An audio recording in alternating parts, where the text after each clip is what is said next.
अध्याय 3161 जीवन को भरपूर जियो। लेकिन मैंने अभी अभी स्कूल जाना शुरू किया है, चेन मैया ने कहा। कोई बात नहीं। जब मैंने शुरुआत की थी तब लिंगलिंग ने मुझे क्लियर स्काई हंटर एजेंसी में आमंत्रित किया था। तब से मैं वहां एक मेहनती शिकारी बन गया हूं। सीखना और अभ्यास साथ साथ चलने चाहिए। इस तरह आप तेजी से आगे बढ़ते हैं और आपको एक स्पष्ट दिशा मिलती है। मो फैन ने अपना अनुभव साझा किया। शिकारी बनने से उसे बेहतर विकास करने में मदद मिली। हालांकि ये स्कूल में प्रशिक्षण लेने से कहीं अधिक जोखिम भरा था। सौभाग्य से लिंगलिंग एक अनुभवी शिकारी थी। उसके मार्गदर्शन में चेन मैया अधिक सुरक्षित रहेगी। तो फिर हमें किसी सरल चीज से शुरुआत करनी चाहिए। आखिर मैं अभी सिर्फ एक मध्यवर्ती जादूगरनी ही तो हूं। चेन मैया को हौसला मिला। सरल कार्य चुनौतीपूर्ण नहीं होते और उनसे आपको कोई खास सुधार नहीं मिलेगा। ज्वार उतरने के बाद भी देश के पूर्वी हिस्से में कई जलमार्ग ऐसे हैं जहां समुद्री राक्षसों के घोंसले और अवशेष मौजूद हैं। विश्व शिकारी संघ, सुरक्षा बल और विभिन्न सामुदायिक जादू संगठन नदी सफाई परियोजना पर काम कर रहे हैं। इसलिए हमारा मुख्य ध्यान इसी परियोजना पर रहेगा। लिंगलिंग ने पहले ही अपना शोध कर लिया था और उसके पास एक स्पष्ट दिशा थी। लिंगलिंग, ये तो कमाल है। कॉलेज में अभी अभी दाखिला लेने वाली चेन मैया अक्सर कई चीजों को लेकर उलझन में रहती थी।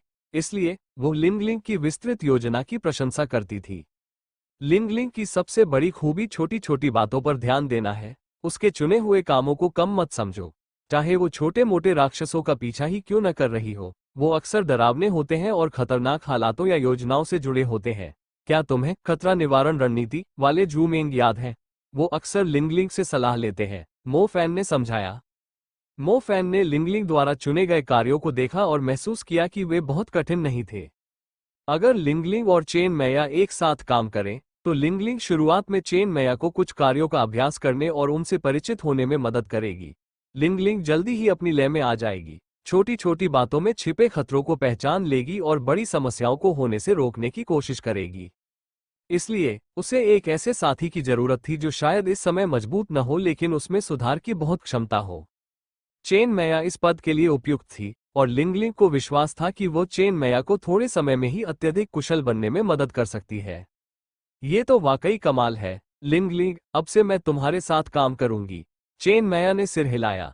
लिंगलिंग की पार्टनर बनकर उसे बेहद गर्व महसूस हो रहा था। मो फैन, क्या तुम्हें डोमटिंग झील पर मिले वे सैलामेंडर याद है? लिंगलिंग ने पूछा। बिल्कुल, उनके बारे में क्या? मो फैन ने सिर हिलाया। उस सफेद विनाशकारी बादल का क्या हुआ? लिंगलिंग ने पूछना जारी रखा। हाँ, मुझे भी याद है, लेकिन क्या वे दो अलग अलग प्रजातियां नहीं हैं? एक अंतर्देशीय झीलों में रहती है जबकि दूसरी महासागर में, मो फैन ने जवाब दिया। लंबे समय तक महासागरीय दानवों और नदी के दानवों के बीच बहुत कम संपर्क था। हालांकि विश्व शिकारी संघ की रिपोर्टों और दानव राक्षस अनुसंधान संस्थान की जांच के अनुसार महासागरीय जीन ने अंतर्देशीय जल दानवों को दूषित कर दिया है। इस संदूषण के कारण अंतर्देशीय जल प्रणालियों में दानव अंडों की संख्या में उल्लेखनीय वृद्धि हुई है। ये अंडे महासागरीय दानवों और अंतर्देशीय जल दानवों के संकर हैं और ये हाल के वर्षों में उभयचरों या यहाँ तक कि 3 वातावरणों में जीवित रहने वाली प्रजातियों में विकसित हो गए हैं, लिंगलिंग ने बताया। जीन संदूषण, सरल शब्दों में कहें तो ये संकरण है, लेकिन इसे संकरण कहना इसकी गंभीरता को पूरी तरह से व्यक्त नहीं करता। ये संकरण के बाद होने वाला एक प्रकार का उत्परिवर्तन है, लिंगलिंग ने समझाया। ये तो डरावना लगता है। उत्परिवर्तित प्रजातियों से निपटना आमतौर पर मुश्किल होता है क्योंकि हम उनके बारे में या उनकी क्षमताओं के बारे में ज्यादा नहीं जानते। इसलिए उनसे मुकाबला करते समय हमारी टीमें आसानी से खत्म हो सकती हैं, मो फैन ने चिंता व्यक्त की। इसीलिए हम इसे नजरअंदाज नहीं कर सकते। चूंकि आप मेरी जांच में मेरा साथ नहीं दे सकती, इसलिए मुझे मैया को साथ ले जाना होगा। इसके अलावा यह मामला अभी शुरुआती दौर में है। जांच में समय लगेगा।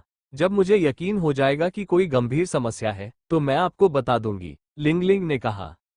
मैं समझ गया। आप मुझे टीम से निकालना नहीं चाहते। ठीक है, मुझे कोई आपत्ति नहीं। आप और मैया पहले सब कुछ देख लीजिए। अगर आप इसे संभाल सकते हैं तो बहुत अच्छा, लेकिन अगर कोई बड़ी समस्या आती है तो जू मेंग को बता देना। अगर जू मेंग भी इसे ठीक नहीं कर पाती तो मुझे बता देना। मो फैन ने सिर हिलाया। चेन मैया आइसक्रीम खाते हुए ध्यान से सुन रही थी। उसे अचानक एहसास हुआ कि वह एक असाधारण समूह में शामिल हो गई है। अब उसके कार्यों का उद्देश्य केवल स्वयं का लाभ उठाना नहीं था। शायद वो बड़े शहरों और पूरे पूर्वी क्षेत्र की सुरक्षा में बदलाव ला सकती थी। वो महासागरीय राक्षसों और नदी के राक्षसों से उत्पन्न उत्परिवर्तित प्रजातियों की जांच कर रही होगी। मैं पहले सोचती थी कि समुद्री राक्षस अंतर्देशीय जल प्रणालियों में घुसपैठ करने के लिए इतने उत्सुक क्यों रहते हैं, लेकिन अब ये बात स्पष्ट हो रही है, लिंगलिंग ने कहा। हाँ, इसे हम नजरअंदाज नहीं कर सकते। मैया, ये कठिन काम तुम्हारा है। मो फैन ने सहज भाव से मैया के सिर पर थपथपाया। हालांकि चेन मैया छोटी नहीं थी और वो एक खूबसूरत महिला बन चुकी थी, इसलिए मो फैन ने तुरंत अपना हाथ पीछे खींच लिया। मैं लिंगलिंग का अनुसरण करूंगी, चेन मैया ने सिर हिलाया। आपका क्या? आगे आपके लिए क्या योजना है? लिंगलिंग ने पूछा। मैं अंटार्कटिका की कुछ यात्राओं की योजना बना रहा हूं। अंटार्कटिका का सम्राट पूरी तरह से शक्तिवान हो गया है। पवित्र न्यायालय पहले मानता था कि अंटार्कटिका का सम्राट ही महासागरीय देवदूतों के विश्वव्यापी ज्वारीय हमलों के पीछे था, लेकिन पता चला कि अंटार्कटिका का सम्राट खुद ही इसका शिकार हो गया था। अब जब वो पूरी शक्ति के साथ लौट आया है, तो वह समुद्र के बड़े बड़े इलाकों को जमा रहा है, जिससे समुद्र का स्तर कम हो रहा है और हमें तटीय इलाकों में कुछ राहत मिल रही है। मुझे उससे संबंध मजबूत करने पर काम करना होगा, मो फैन ने बताया। हो, लेकिन क्या हम आमतौर पर इन विश्व के शीर्ष सम्राटों को जब भी मौका मिलता है, हराने की कोशिश नहीं करते? हम उनसे दोस्ती क्यों करना चाहेंगे? चेन मैया ने उलझन में पूछा। मैया, ज्यादातर समय दुनिया को संतुलन की जरूरत होती है। अंटार्कटिक सम्राट, सहारा के स्वामी और सागर देवता एक दूसरे पर नियंत्रण रखते हैं। अगर इनमें से कोई एक बहुत शक्तिशाली हो जाता है, तो इससे राक्षसों के बीच या राक्षसों और मनुष्यों के बीच बड़े युद्ध छिड़ सकते हैं। इसीलिए कभी कभी जब वे कमजोर होते हैं, तो उन्हें खत्म करने के बजाय हम उनकी रक्षा करते हैं और संतुलन बनाए रखने में उनकी मदद करते हैं, लेकिन हम उन्हें बहुत शक्तिशाली भी नहीं होने दे सकते, मो फैन ने मैया को समझाया। ओह, मैं समझ गई। मुझे लगा था कि जब हम काफी मजबूत हो जाएंगे, तो हम उनसे छुटकारा पा लेंगे, चेन मैया ने जवाब दिया। क्या आपने कभी सोचा है कि इस युग में मनुष्यों के बीच युद्ध कम क्यों होते हैं? इसका कारण ये है कि राक्षस हमें नियंत्रण में रखने में मदद करते हैं। अन्यथा अपनी जादुई शक्तियों वाले देश संघर्ष शुरू कर देते, मानव युद्ध और भी क्रूर हो सकते थे, मो फैन ने समझाया। चेन मैया ने सिर हिलाया, हालांकि उसे पूरी बात समझ नहीं आई थी। उसने पहले कभी इस बारे में इस तरह नहीं सोचा था। इन चीजों की चिंता मत करो, हम इन्हें संभाल लेंगे, मो फैन ने उसे आश्वस्त किया। ठीक है, मैं कड़ी मेहनत से प्रशिक्षण लेने पर ध्यान दूंगी। मैं भविष्य में मदद करूंगी, चेन मैया ने कहा। मो फैन मसालेदार लॉबस्टर रेस्टोरेंट में दाखिल हुई और तुरंत खुश हो गई। इससे पहले इसे ओशन डेमन्स के आक्रमण के कारण बंद कर दिया गया था। हैरानी की बात यह है कि राक्षसों के चले जाने के बाद ये फिर से कारोबार में लौट आया। बूढ़े झाओ, तुम बहुत थके हुए लग रहे हो। क्या नौक पार्टी ने तुम्हें थका दिया?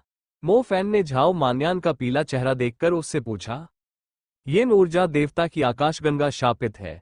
वहां इतना समय बिताने से मेरी सारी ऊर्जा समाप्त हो गई, झाओ मान्यान ने उत्तर दिया। अगर तुम इतने कमजोर हो तो दुनिया भर की लड़कियों को डेट कैसे करोगे? मो फैन ने मजाक में कहा। चिंता मत करो, मेरे पास एक खास घरेलू नुस्खा है। कुछ समय बाद मैं ठीक हो जाऊंगी। ये काफी कारगर है। क्या तुम भी इसे आजमाना चाहोगी? तुम मेरी तरह बेफिक्र तो नहीं हो, लेकिन तुम्हारे पास बहुत सारी सहेलियां हैं। थोड़ा आत्मविश्वास बढ़ाने में कोई बुराई नहीं है। आखिर हम अब जवान तो नहीं है, झाओ मान्यान ने सुझाव दिया। मुझे इसकी जरूरत नहीं है, मैं काफी स्वस्थ हूँ। आप मोबाइल से क्यों नहीं पूछते? ओह, उसे तो इसकी जरूरत नहीं है, मो फैन ने कहा। वैसे वो अभी तक यहाँ क्यों नहीं आया? झाओ मान्यान ने पूछा। उन्होंने साथ में बियर और लॉबस्टर खाने की योजना बनाई थी, लेकिन मो बाई देर से आया। उसने कहा कि उसे एक दोस्त की मदद करनी है, मो फैन ने बताया। एक दोस्त? उसके अकेलेपन वाले स्वभाव को देखते हुए हमारे अलावा उसके साथ कौन समय बिताएगा? झाओ मान्यान ने पूछा। हे, वो मो परिवार की शादीशुदा महिला है, मो फैन ने जवाब दिया। झाओ मान्यान को जल्दी ही बात समझ आ गई। तो उसे इस तरह की लड़कियां पसंद है ना? मुझे अंदाजा लगाने दो, मुशुमियन ही है ना? झाओ मान्यान ने शरारती मुस्कान के साथ कहा। मैंने मुनिंगसू से सुना है कि मोबाई और मुशुमियन खून के रिश्ते से संबंधित नहीं है, फिर भी मुशुमियन मोबाई की चाची है, मो फैन ने शरारती मुस्कान के साथ कहा। ओह, वो उसकी चाची है, ये तो बहुत दिलचस्प है। झाओ मान्यान का चेहरा एक चमकदार मुस्कान के साथ खिल उठा जब उसने लॉबस्टर का एक टुकड़ा खाया और गपशप सुनी। अब से हम उसे धूर्त कुंवारा नहीं कह सकते, उसे चाची का लाडला कह दो, झाओ मान्यान ने लापरवाही से सुझाव दिया। मो फैन के पास कहने के लिए शब्द नहीं थे। झाओ मान्यान में चीजों को असहज बनाने का एक अनोखा तरीका था। चाची का लाडला कौन है? एक मधुर और प्यारी आवाज सुनाई दी। यह आवाज बेहद मनमोहक थी। मो फैन ने पीछे मुड़कर देखा तो उनके बगल वाली खाली सीट पर काले रंग की जालीदार पोशाक पहने एक महिला बैठी थी। उनकी पोशाक के पारदर्शी कपड़े से उनकी गोरी त्वचा झलक रही थी। हालांकि शरीर का कुछ हिस्सा ढका हुआ था, फिर भी उनका आकर्षक रूप स्पष्ट रूप से दिखाई दे रहा था। इस दृश्य ने सभी को और अधिक देखने की लालसा जगा दी। ये कोई हुआ? मो फैन आश्चर्य से बोला। ये मेंग है। आशारुया की आंखों में शत्रुता झलक रही थी और उसने दृढ़ता से उसे टोकते हुए कहा। तभी एक वेट्रेस मेन्यू लेकर दौड़ती हुई आई। नमस्कार श्रीमान मो, मैं आपकी क्या मदद कर सकती हूँ? हमारे लिए 3 पाउंड बिना सिर वाला मसालेदार लॉबस्टर और ला दीजिए। हमारे साथ एक और दोस्त आ रहा है। मो फैन ने ये कोई हुआ नाम की वेट्रेस से कहा। जरूर। वेट्रेस ने ऑर्डर नोट कर लिया और रसोई की ओर चल पड़ी। इसके बाद मो फैन ने अपना ध्यान फिर से आशारुया की ओर मोड़ा। उसने शरारती मुस्कान के साथ आंखों में चंचल चमक बिखेरी। आशारुया को विश्वास नहीं हो रहा था कि रेस्टोरेंट में वास्तव में ये कोई हुआ नाम की कोई व्यक्ति मौजूद है। उसे लगा कि मो फैन उसे चिढ़ा रहा है। चलो, मैं तुम्हें एक ड्रिंक देता हूँ। मो बाई ने वैसे भी हमें धोखा दिया। मैं कुछ ठंडी माल्ट बियर लाया हूँ। झाओ मान्यान ने झटपट आशारुया के लिए एक बोतल खोली। तुम लोग थोड़ी देर पहले किस बारे में बात कर रहे थे? चाची के पालतू जानवर के बारे में कुछ? तुम लोग किसके बारे में बात कर रहे थे? आशारुया ने उत्सुकता से पूछा। खैर, ये थोड़ा जटिल है। वैसे, आपको अपनी चीनी भाषा पर काम करना चाहिए। यह एक आकर्षक भाषा है जिसमें बहुत गहराई है। अगर आपको यहाँ कुछ समय रहने का मौका मिले, तो आपको हमारे देश का अनूठा आकर्षण महसूस होगा। मो फैन ने जवाब दिया। अच्छा लगा। वैसे भी मुझे कहीं और जाना नहीं है, आशारुया ने मुस्कुराते हुए कहा। नहीं, तुम यहाँ नहीं रुक सकती। झाओ मान्यान ने सिर हिलाते हुए आशारुया को याद दिलाया। मू निंगजू यहीं आसपास है, लेकिन वह काफी व्यस्त है। तुम उसके व्यापारिक दौरे पर जाने तक इंतजार कर सकती हो। बूढ़े झाओ, बात को गलत मत समझो। हमारे बीच कोई प्रेम संबंध नहीं है। हम सिर्फ दोस्त हैं। मैं तुम दोनों को बाद में मिलवा दूंगा, मो फैन ने शांत भाव से कहा। आहा, समझ गया। छुप छुप कर बात करने से कुछ अच्छा नहीं होता। खुलकर बात करना ही बेहतर है। मुझे लगता है मू निंगजू काफी समझदार है। क्योंकि वो अक्सर व्यापारिक यात्राओं पर बाहर रहती है, इसलिए घर पर किसी और को तुम्हारा साथ देना चाहिए। मो फैन और आशारुया ने झाओ मान्यान को तिरस्कार भरी नजरों से देखा। कितनी अपमानजनक टिप्पणियां हैं। बूढ़े झाओ, आप ऐसे क्यों हैं? सिर्फ इसलिए कि आप मानते हैं कि पुरुष और महिला दोस्त नहीं हो सकते, इसका मतलब यह नहीं है कि ये मेंग और मैं दोस्त नहीं है ना? कुए हुआ, मो फैन ने कहा। आशारुया को तब चिढ़ हुई जब मो फैन ने उसे कुए हुआ कहकर पुकारा, खासकर इस देश में इस नाम का अर्थ जानने के बाद। लेकिन इससे पहले कि वो कुछ कह पाती, कुए हुआ नाम की वेट्रेस कुछ व्यंजन परोसने के लिए आ गई। उन्होंने आगे कहा, बिल्कुल, रसोई में काम करने वाली शियाओ वू से मेरी अच्छी दोस्ती है। सब कुछ इस बात पर निर्भर करता है कि वो व्यक्ति कैसा है। मो फैन ने उत्साहपूर्वक सिर हिलाया और उसके दृष्टिकोण से सहमति जताई। हाँ, एक दोस्त के तौर पर मेरी सबसे अच्छी सलाह है कि सुरक्षा का इस्तेमाल करें। प्राचीन काल में, अगर रखेल के कानूनी पत्नी से पहले बच्चे हो जाते थे, तो अक्सर उसकी मौत हो जाती थी, झाओ मान्यान ने कहा। घिनौना, आशारुया ने टिप्पणी की। घिनौना, मो फैन ने गाली दी। घिनौना, वेट्रेस ने भी एक साथ कहा। झाओ मान्यान को जरा भी परवाह नहीं थी। उनका मानना था कि पारंपरिक नैतिक मानकों का पालन करना, विशेषकर पुरुषों और महिलाओं के बीच संबंधों के संबंध में, उन्हें जीवन में आगे बढ़ने से ही रोकेगा। वे जीवन को पूरी तरह से जीना चाहते थे। सर्दी का मौसम समाप्त हो चुका था और बर्फ से ढके शहर में नई कलियां खिलने लगी थीं। हरी लताएं और बैंगनी लाल बेर के फूल भी पूरे शहर में फैल रहे थे। अंटार्कटिका के सुदूर क्षेत्र में अंडाकार दर्पण के समान एक स्थान धीरे धीरे खुल गया। इस दर्पण में रहस्यमय पूर्वी देश में स्थित पर्ल इंस्टीट्यूट का एक परिचित हिस्सा दिखाई दे रहा था। अफसोस, इतनी लंबी दूरी पर टेलीपोर्टेशन पोर्टल बनाना जोखिम भरा है। मो फैन ने एक लंबी आह भरी। ठंड के बावजूद उसे खूब पसीना आ रहा था। दुनिया के आधे हिस्से में टेलीपोर्ट करने के लिए जादूगरों को कौशल और साहस दोनों की आवश्यकता थी। वे इस बात को लेकर कभी भी निश्चित नहीं हो सकते थे कि गंतव्य को पर्ल इंस्टीट्यूट पर सेट करने से वे गलती से कुनलुन की निषिद्ध भूमि में न पहुंच जाएं। मुख्य राजमहिम जादूगर पांग लाई और अन्य निषिद्ध जादूगर हिचकिचाए। कुछ विचार विमर्श के बाद पांग लाई ने सावधानी बरतते हुए मो फैन से कहा, इससे हमें चक्कर आ रहे हैं। हम धीरे धीरे वापस उड़ने की योजना बना रहे हैं, इसलिए हम पोर्टल का उपयोग नहीं करेंगे। वापस आने में बहुत समय लगेगा, मेरा विश्वास करो। जैसे ही तुम इस पोर्टल से गुजरोगे तुम्हें पल इंस्टीट्यूट दिखाई देगा। मो फैन ने आत्मविश्वास से अपनी छाती थपथपाते हुए कहा। अरे नहीं नहीं, अंटार्कटिक सम्राट के साथ बातचीत की योजना बहुत आसानी से हो गई। ये सच होने के लिए बहुत अच्छा लग रहा है। मुझे कर्म का डर है, इसलिए मैं सावधान रहना चाहता हूँ, पैंग लाई ने जवाब दिया। अन्य शाही जादूगरों ने मुस्कुराते हुए मो फैन के पोर्टल का उपयोग करने से इनकार कर दिया। ठीक है, मैं पहले जाता हूँ, सब लोग अपना ख्याल रखना। मो फैन उन्हें मजबूर तो नहीं कर सकता था, लेकिन पैंग लाई के अविश्वास से वो फिर भी नाराज था।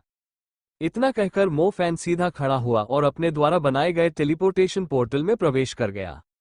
अगले ही पल वो उस बर्फीले क्षेत्र से गायब हो गया। बाकी जादूगरों को थोड़ी ईर्ष्या हुई, क्योंकि वे केवल मौलिक जादू ही जानते थे। अंतरिक्ष तत्व युद्ध में भले ही सबसे शक्तिशाली न हो, लेकिन देखने में सबसे शानदार था। 2 सप्ताह बाद पैंग लाई और उनके शाही जादूगरों की टीम अंटार्कटिक की यात्रा से सुरक्षित घर लौट आए। संयोगवश पर्ल इंस्टीट्यूट और इंपीरियल कॉलेज ने एक बार फिर सहयोग करके एक आदान प्रदान कार्यक्रम का आयोजन किया। पैंग लाई और उनकी टीम को आराम करने का मौका मिलने से पहले ही उन्हें नेशनल इंस्टीट्यूट में आमंत्रित किया गया, ताकि वे प्रतिभाशाली और उत्साही युवा जादूगरों के साथ अपने मिशन की सफलता साझा कर सकें। राजकीय मुख्य जादूगर पैंग लाई का स्वागत कीजिए। अरे प्लीज, इस बार तो मैंने सिर्फ सलाह दी थी, असली नेता तो मो फैन थे। मैं उन्हें ही हमारी यात्रा के बारे में पहले बोलने दूंगा, पैंग लाई ने विनम्रता से कहा। मो फैन, जो दुष्ट संत राजा के रूप में प्रसिद्ध थे, के बिना शाही जादूगरों को अंटार्कटिक सम्राट से शायद ही कोई सम्मान मिलता, इसलिए पैंग लाई जानता था कि असली नायक कौन था। क्या मो फैन आप लोगों के साथ वापस नहीं आया? नेशनल इंस्टीट्यूट के एक प्रशिक्षक पैंग ली ने पूछा। नहीं, मो फैन ने टेलीपोर्टेशन पोर्टल बनाया और अकेले वापस आ गया। उसे हमसे 2 हफ्ते पहले वापस आ जाना चाहिए था, पैंग लाई ने समझाया। लेकिन हमें उसके लौटने की कोई खबर नहीं मिली। हमने तो फैंक्स्यू पर्वत पर भी लोगों को भेजा था। डीन जियो, क्या मो फैन पर्ल इंस्टीट्यूट लौट आया है? फैंग ली ने पूछा। डीन जियो ने अपना सिर हिलाया। उन्हें मो फैन की जल्दी वापसी के बारे में कोई जानकारी नहीं थी। खैर, ये तो अजीब बात है। मो फैन कहाँ हो सकता है? शायद हाल के दिनों में उसके काम बहुत ज्यादा थे, इसलिए वो चुपके से छुट्टी पर चला गया हो, फैंग ली सोचने लगी। मुझे नहीं पता कि मुझे ये कहना चाहिए या नहीं, पैंग लाई ने अन्य शाही जादूगरों की ओर देखते हुए कहा। एक पल हिचकिचाने के बाद उसने आगे कहा, मुझे लगता है कि उसे दुनिया के किसी निषिद्ध क्षेत्र में टेलीपोर्ट कर दिया गया होगा।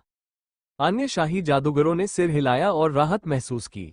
सौभाग्य से उन्होंने 2 सप्ताह पहले मो फैन के टेलीपोर्टेशन पोर्टल का उपयोग नहीं किया था, अन्यथा वे किसी अनजान जगह पर या शायद इस दुनिया से ही बाहर पहुंच जाते। एक सुदूर स्थान पर, जहां सहारा रेगिस्तान अटलांटिक महासागर से मिलता है, घूमती हुई रेत से एक जंगली आदमी निकला। निर्जलीकरण के कारण उसके होंठ फट रहे थे। उसके पीछे एक भयंकर रेतीला तूफान गरज रहा था। उड़ती हुई सुनहरी रेत के बीच सैकड़ों क्रोधित लाल आंखें उस पर टिकी हुई थीं। वे उसे रेगिस्तान से बाहर निकालने के लिए दृढ़ संकल्पित थीं। मेरा पीछा करना बंद करो। मैं गलती से तुम्हारी पवित्र भूमि में आ गया और पवित्र झरने का एक घूंट पी लिया। क्या इतना निर्दयी होना जरूरी है?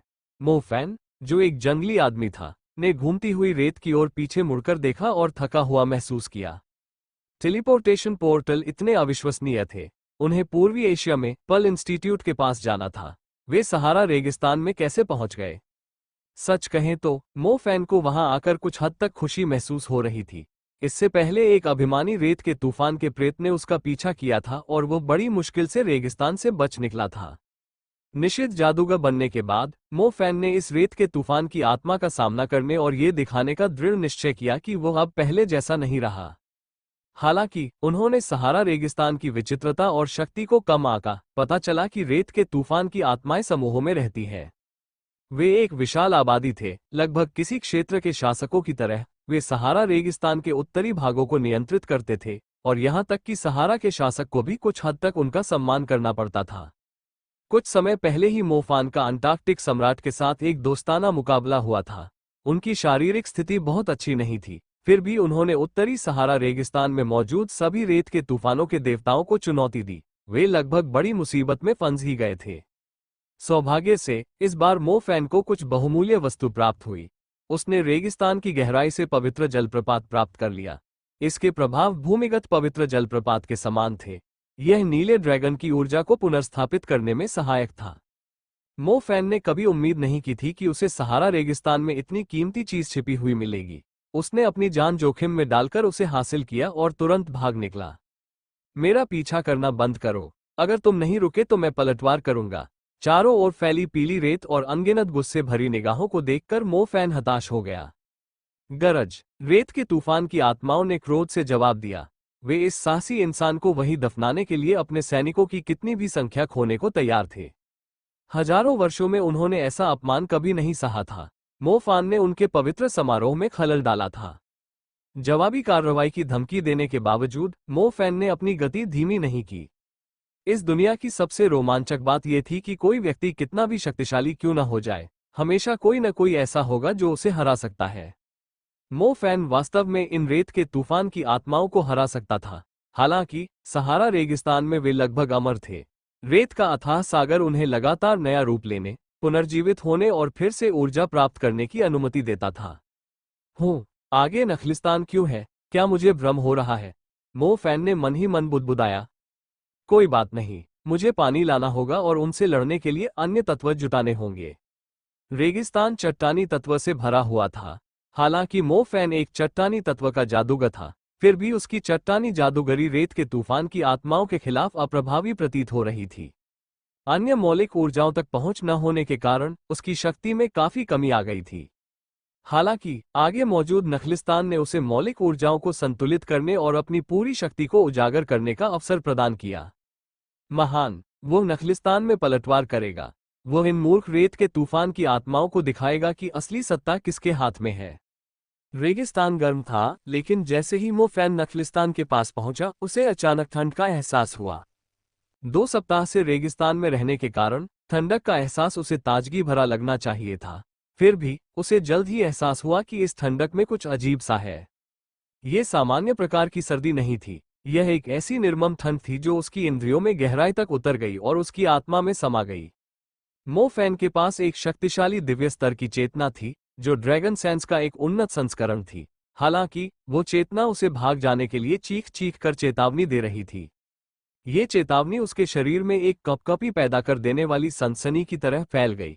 इससे उसकी हर नस, मांसपेशी और त्वचा का हर इंच ठंडा महसूस होने लगा। यह उसे दूर रहने के लिए उकसा रही थी। मो फैन आमतौर पर संशयवादी था, लेकिन उसने अपनी अंतरात्मा पर भरोसा किया।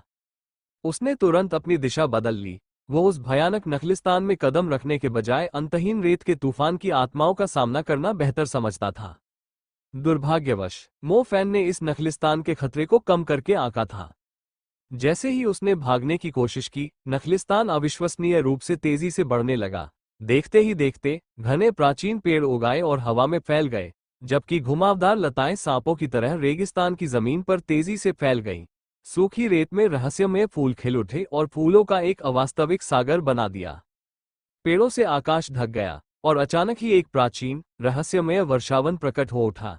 ऐसा नहीं लग रहा था मानो किसी अलौकिक शक्ति ने इसे प्रकट किया हो, बल्कि ऐसा लग रहा था मानो ये सदियों से रेगिस्तान के नीचे छिपा हुआ था।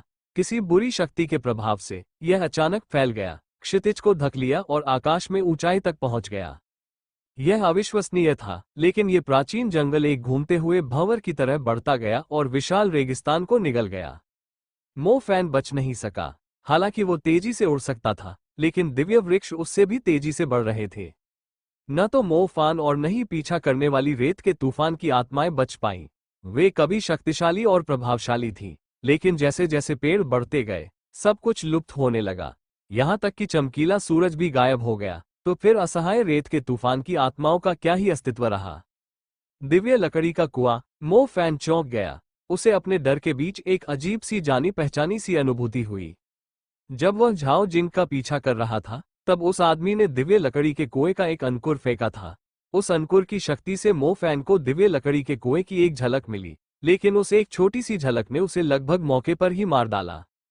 मो फैन को उम्मीद नहीं थी कि असली दिव्य लकड़ी का कुआं विशाल सहारा रेगिस्तान के नीचे छिपा होगा। आज वो संयोगवश उस तक पहुंच गया। सहारा रेगिस्तान और दिव्य लकड़ी के कुएं का आपस में कोई संबंध नहीं था, फिर भी वे विचित्र रूप से एक साथ जुड़े हुए थे। यहां तक कि खुद को अजेय समझने वाला मो फैन भी बेचैन महसूस कर रहा था। क्या आज उसका हिसाब किताब का दिन होने वाला था? क्या आज वो किसी बड़ी मुसीबत में पड़ने वाला था? चूंकि भागने का कोई रास्ता नहीं था, इसलिए विरोध करने का कोई फायदा नहीं था। मो फैन ने दांत पीस लिए। दिव्य वन कुएं का प्रकट होना विचित्र और समझ से परे था। मनुष्यों का नेतृत्व करने वाला होने के नाते वह इतनी रहस्यमयी चीज को अस्तित्व में रहने नहीं दे सकता था। जैसे जैसे दिव्य लकड़ी का कुआं फैलता गया, मो फैन ने अपनी आंखें बंद कर ली। रेत के तूफान की आत्माएं मो फैन जितनी शांत नहीं थी। उन्होंने पहले कभी ऐसा कुछ नहीं देखा था। हालांकि वे निर्भीक प्राणी थे, फिर भी उन्होंने दिव्य वन कुएं से खतरे को भांप लिया और भागने की कोशिश की। हालांकि भागना नामुमकिन था। रेत के तूफान की आत्माएं अनुभवहीन थीं। उन्हें वही करना चाहिए था जो मो फैन ने किया था, स्थिर रहना और शांति से मृत्यु की प्रतीक्षा करना। समय धीरे धीरे बीत रहा था। जब मो फैन ने दोबारा आंखें खोली, तब तक रेत के तूफान की आत्माओं का शोर शांत हो चुका था। उसे यकीन नहीं था कि वे अलग अलग अज्ञात लोकों में बिखर गई थी या पूरी तरह से नष्ट हो गई थी। उन परिचित चेहरों को दोबारा देखकर मो फैन ने जबरदस्ती मुस्कुरा दिया। उन्हें यकीन नहीं था कि दोस्ताना अभिवादन से बात बनेगी या नहीं।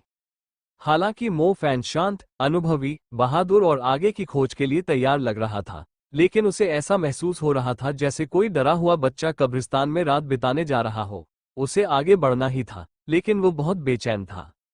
उनके दृढ़ निश्चय वाले चेहरे ने उनके दिल की धड़कन को नहीं रोका। मो फैन को यह भी एहसास हुआ कि अधिक शक्ति प्राप्त करने से दिव्य लकड़ी के कुएं के प्रति उसका भय कम नहीं हुआ। लोग अक्सर कहते थे कि सारा डर पर्याप्त मजबूत न होने से ही पैदा होता है। मो फैन भी पहले यही सोचता था। उसे विश्वास था कि अपनी वर्तमान क्षमता के साथ वह पहले की तरह भयभीत नहीं होगा। लेकिन जब उसने दिव्य वन कुएं की रहस्यमय आभा का पुनः अनुभव किया, तो उसे एहसास हुआ कि उसकी अपार शक्ति वहां व्यर्थ थी। ऐसा प्रतीत होता था मानो उस स्थान पर उन्नत हथियार और शक्तिशाली जादुई मंत्र अप्रभावी थे।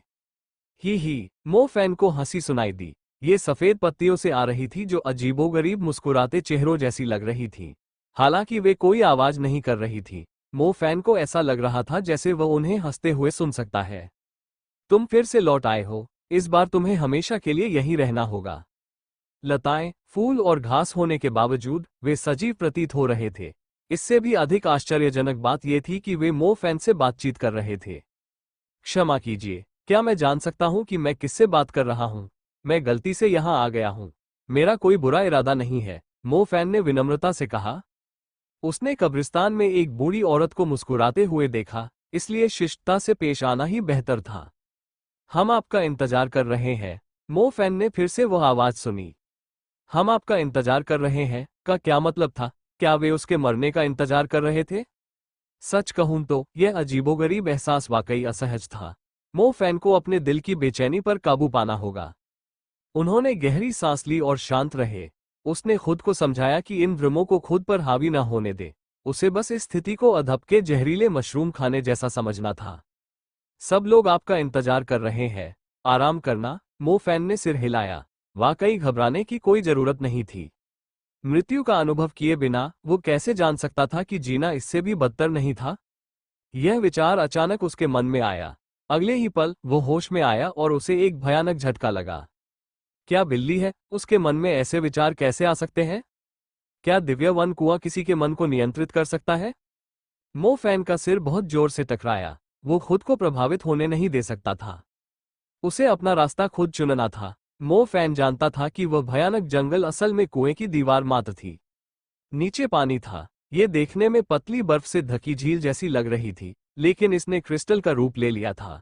हालांकि सतह के नीचे का पानी स्थिर नहीं था। ये किसी जीवित प्राणी की तरह ऊपर आ सकता था और लोगों को निगल सकता था। इस तरह झाओ जिन की मृत्यु हुई, वह दयनीय और असहाय रूप से मर गया। उसके संघर्ष का कोई अर्थ नहीं था। मो फैन, तुम यहाँ हो। हम लंबे समय से आपका इंतजार कर रहे थे। अचानक अंधेरे पानी के ऊपर एक लंबा चौड़ा व्यक्ति खड़ा दिखाई दिया। मो फैन उस सुस्पष्ट चेहरे को कभी नहीं भूल पाएगा। वह मुख्य सैन्य प्रशिक्षक झान कोन थे, वही नायक जिनकी मो फैन प्रशंसा करता था। मो फैन कुएं के किनारे खड़ा था और ये दृश्य देखकर वह स्तब्ध रह गया। मुख्य सैन्य प्रशिक्षक। मो फैन को याद आया कि कैसे झान कोन पानी के अंदर मोम की मूर्ति की तरह जमा हुआ दिखाई दिया था। लेकिन इस समय वह पानी की सतह पर खड़ा था और मो फैन का गर्मजोशी से अभिवादन कर रहा था। क्या वह मरने के बजाय इस अनोखी दुनिया में आया था? इस दुनिया में स्वर्ग नहीं था, केवल नरक था। हालांकि ये तो सिर्फ मो फैन का अनुमान था। अगर सचमुच स्वर्ग होता तो क्या होता? क्या मृतकों की परछाइयों को समेटे हुए दिव्य वन कुआं स्वर्ग हो सकता है? ये राक्षसों द्वारा बिछाया गया जाल नहीं था, बल्कि देवताओं का बगीचा था। इसके बाद मो फैन पानी की ओर चल पड़ा। उसे ऐसा लगा मानो उसने दिव्य वन कुएं का असली रूप देख लिया हो। पानी अब ठंडा नहीं था, ये किसी गर्म झरने के पानी की तरह गर्म था। मो फैन को एहसास होने लगा कि वह कितना संकीर्ण सोच वाला था। उसे कभी यह ख्याल ही नहीं आया था कि दिव्य वन कुआं भी मनुष्यों पर दया दिखाता है। यह एक ऐसे संग्रहालय के समान था जो मानव अस्तित्व को साबित करने के लिए मानव सभ्यता के निशान एकत्र करता है। दिव्य वन कुएं ने मृतकों की कई परछाइयों को एकत्रित किया था ताकि जीवन को जारी रखने की इच्छा व्यक्त की जा सके। देवताओं का एल्बम। इससे पहले मो फैन ने दिव्य लकड़ी के कुएं का केवल एक छोटा सा हिस्सा ही देखा था। वह इतना अनुभवहीन था कि यह समझ नहीं पा रहा था कि पानी के नीचे विभिन्न अवस्थाओं में मृत इतनी सारी लाशें क्यों जमा हैं। मो फैन को ये बात बेहतर ढंग से समझ आने लगी थी।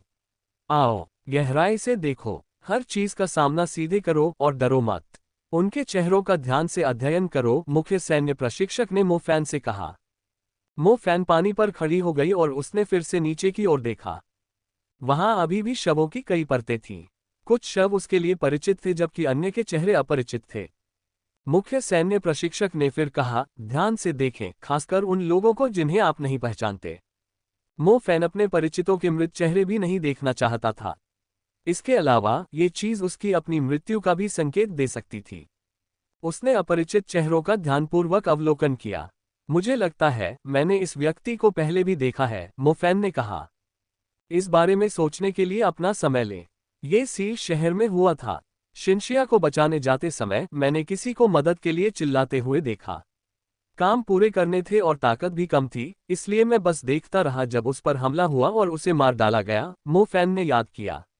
वह इस बात से हैरान था कि यह याद कितनी स्पष्ट हो गई थी। और कौन? ये व्यक्ति भी जाना पहचाना सा लग रहा है। यह उन अधिकारियों में से एक था जिसने सुनसान शहर में लुनियान के साथ मुझे घेर रखा था, मो फैन ने कहा।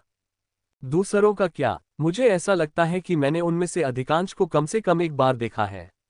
ऐसा लगता है कि वे ऐसे लोग हैं जिनसे मेरी मुलाकात हुई है, लेकिन जरूरी नहीं कि मुझे वे अच्छी तरह से याद हो, मो फैन ने जवाब दिया। मो फैन बेहद हैरान थी। जब वह पहली बार वहां खड़ा हुआ तो उसने केवल उन्हीं चेहरों को देखा जिन्हें वह पहचानता था। जिन लोगों से वह बेहद प्यार करता था और जिनकी परवाह करता था, उनके चेहरों को अपने सामने मोम की बेजान मूर्तियों जैसा देखना उसके लिए असहनीय था। लेकिन उससे भी ज्यादा चौंकाने वाली बात यह थी कि जिन अपरिचित लोगों की मौत विचित्र तरीके से हुई थी, वे वही लोग थे जिनसे वह पहले मिल चुका था। अनजाने में ही उसकी मुलाकात कई ऐसे लोगों से हुई थी जिनका अंत अस्वाभाविक होना तय था। उसके मन ने उन्हें भुलाने का फैसला किया था, इसलिए उसने कभी उनके भाग्य पर ज्यादा ध्यान नहीं दिया। मैं समझता हूं कि आपको इस जगह से डर लगता है। आपने उस समय जो देखा, उससे आपको ऐसा लगा जैसे आप नरक में आ गए हो, मुख्य सैन्य प्रशिक्षक ने कहा। मुझे गलतफहमी हो गई थी। मुझे खेद है, मो फैन ने शर्मिंदगी के साथ माफी मांगी। तो आपके विचार से यह जगह क्या है? मुख्य सैन्य प्रशिक्षक ने पूछा। यह एक ऐसी जगह है जिसके अस्तित्व के बारे में मैंने कभी सोचा भी नहीं था। स्वर्ग शांति और सुंदरता के बारे में नहीं है। यह अपने जीवन पर चिंतन करने, मृत्यु का शांतिपूर्वक सामना करने, उसे स्वीकार करने और इस तरह शाश्वत अस्तित्व को गले लगाने के बारे में है, मो फैन ने गंभीरता से कहा। बहुत बढ़िया। अब फिर से नीचे देखो, पानी में देखो और खुद को देखो, मुख्य सैन्य प्रशिक्षक ने कहा। मो फैन ने वही किया जो उसे कहा गया था। पानी इतना साफ था कि उसमें उसकी छवि प्रतिबिंबित हो रही थी, लेकिन उसकी जगह पर उनकी ही एक मोम की मूर्ति रखी हुई थी। उसे याद था कि पहली बार अपनी निर्जीव मोम की मूर्ति को देखकर उसे कितना दर्द हुआ था। उसे ऐसा लगा जैसे वह एक डरा हुआ और असहाय बच्चा हो जो भय से व्याकुल हो गया हो। लेकिन इस बार उसका मृत शरीर पानी के नीचे शांत पड़ा था। वह शांत और स्थिर प्रतीत हो रहा था, सीने पर हाथ जोड़े हुए। ऐसा लग रहा था मानो वह किसी प्रियजन को थामे हुए हो। कोई पछतावा नहीं था, बस भाग्य को स्वीकार कर लिया था। क्यों? तुम्हें बुढ़ापे और मृत्यु से डर लगता था। स्वाभाविक रूप से दिव्य लकड़ी के कुएं ने तुम्हें तुम्हारा अंत दिखा दिया, मुख्य सैन्य प्रशिक्षक ने कहा। और अब तुम सब कुछ शांति से स्वीकार करो। तुमने भाग्य से संघर्ष किया है और जो कुछ तुम्हारे पास था उसका सदुपयोग किया है। तुम समझते हो कि हर शक्तिशाली व्यक्ति और शासक समय से बच नहीं सकता और अमरता की कामना नहीं कर सकता। इसी कारण बहुत बुराई और आक्रोश फैला है। अंत में उनका भी वही हश्र होता है जो तुमने पहले देखा था, मुख्य सैन्य प्रशिक्षक ने समझाया। मैं समझ गया। मो फैन ने सिर हिलाया। पहले जो उनकी मृत्यु की भयावह छवि दिखाई दी थी, वह हार का परिणाम नहीं थी, बल्कि ये उनके द्वारा समय से और जीने की विनती करने का नतीजा थी। यह एक ऐसा भाग्य था जिससे असाधारण लोग भी नहीं बच पाते थे। समय बीतने के साथ कौन असहाय और लाचार बच्चे जैसा महसूस नहीं करेगा? कौन संघर्ष नहीं करेगा और पलटवार नहीं करना चाहेगा? इसलिए उनकी मृत्यु वृद्धावस्था के कारण हुई। पहले वह समय का विरोध करता था, लेकिन अब वह बदल गया था और शांति से समय को स्वीकार करने लगा था। आपका क्या ख्याल है? मो फैन ने अचानक पूछा।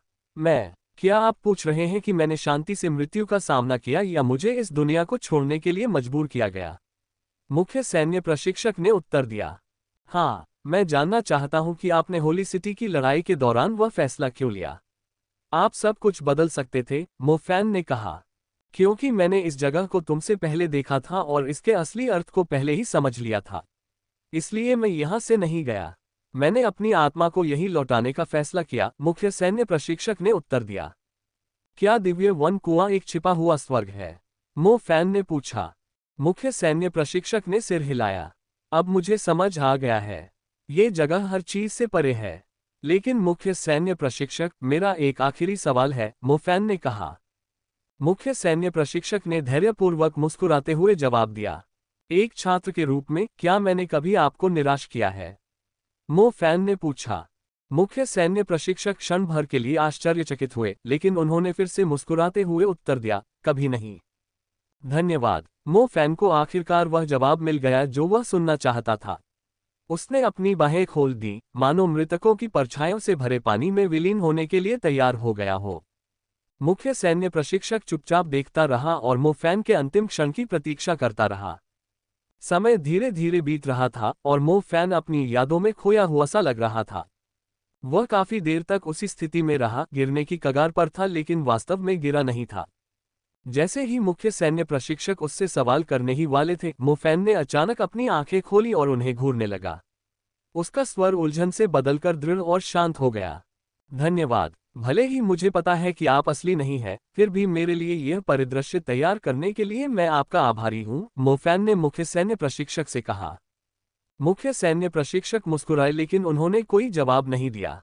लेकिन अगर तुम वही होने का दिखावा करते रहोगे जिसका मैं सबसे ज्यादा सम्मान करता हूं, तो मैं फिर भी नाराज हो जाऊंगा।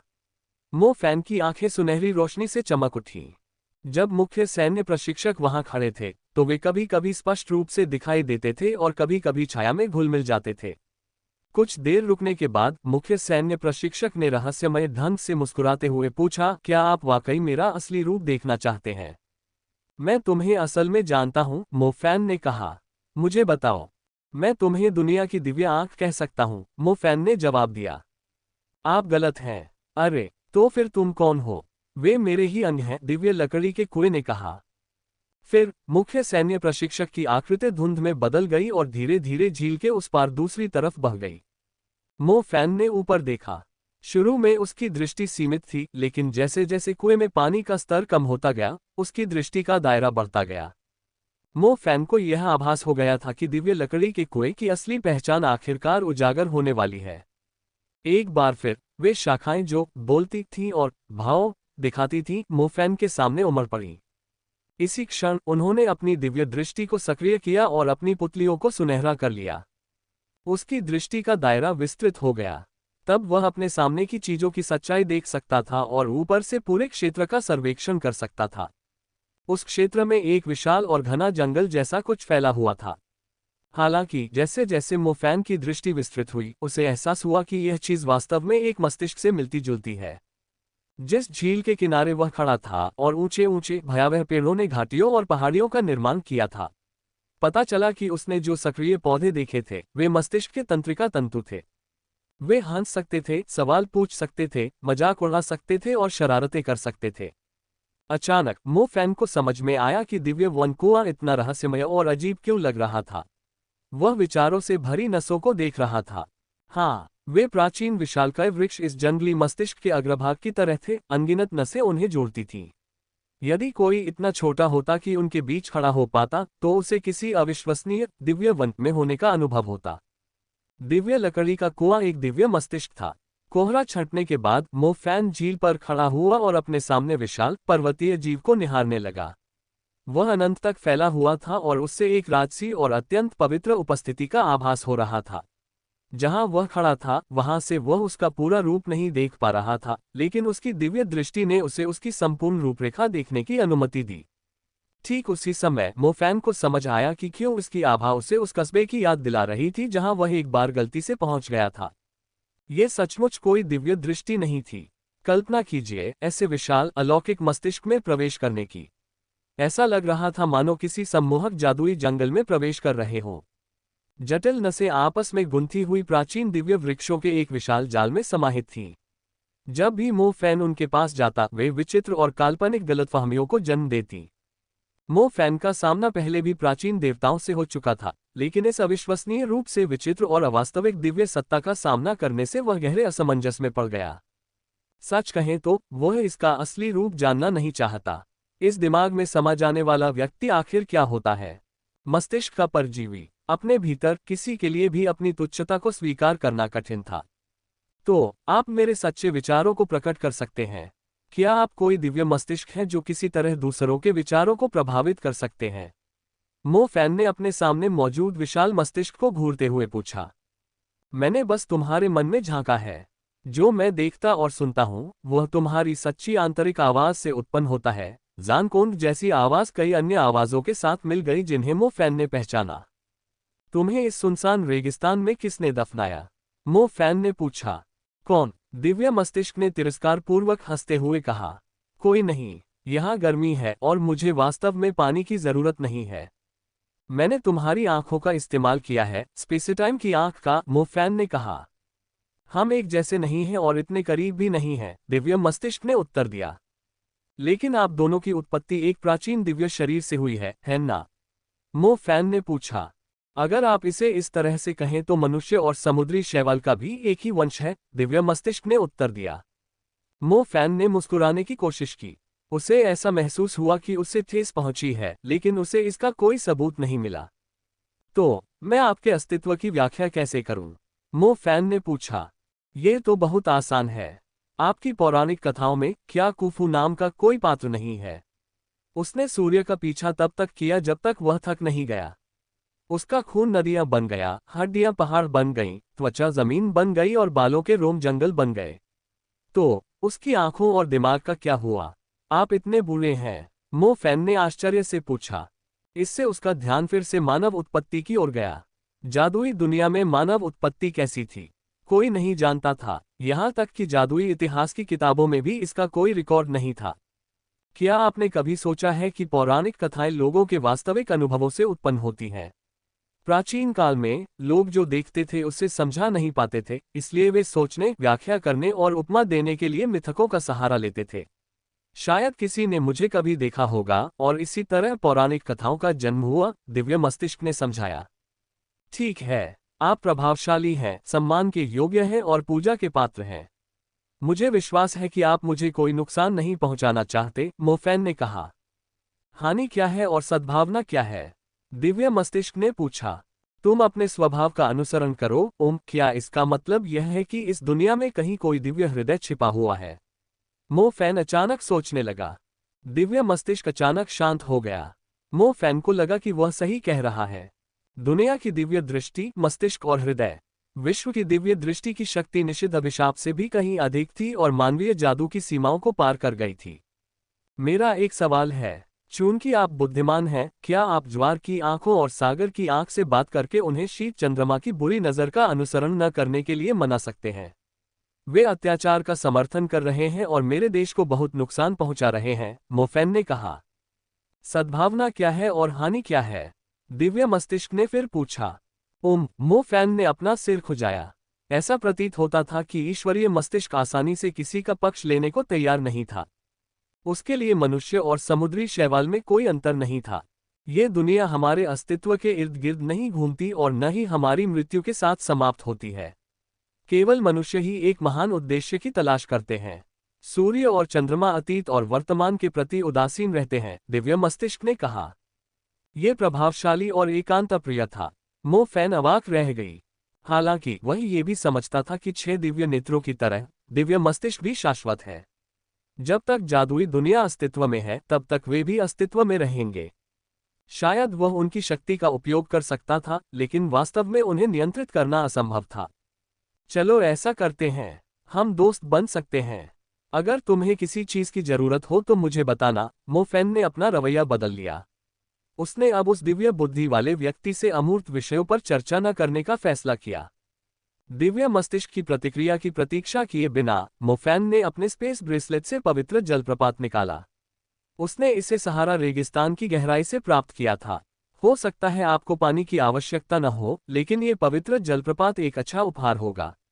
मैं इसे हमारी मुलाकात के उपहार के रूप में आपको अर्पित करता हूं, उसने आगे कहा। ईश्वरीय मस्तिष्क को स्पष्ट रूप से मानवीय व्यवहार की समझ नहीं थी। हालांकि इससे मो फैन नहीं रुका।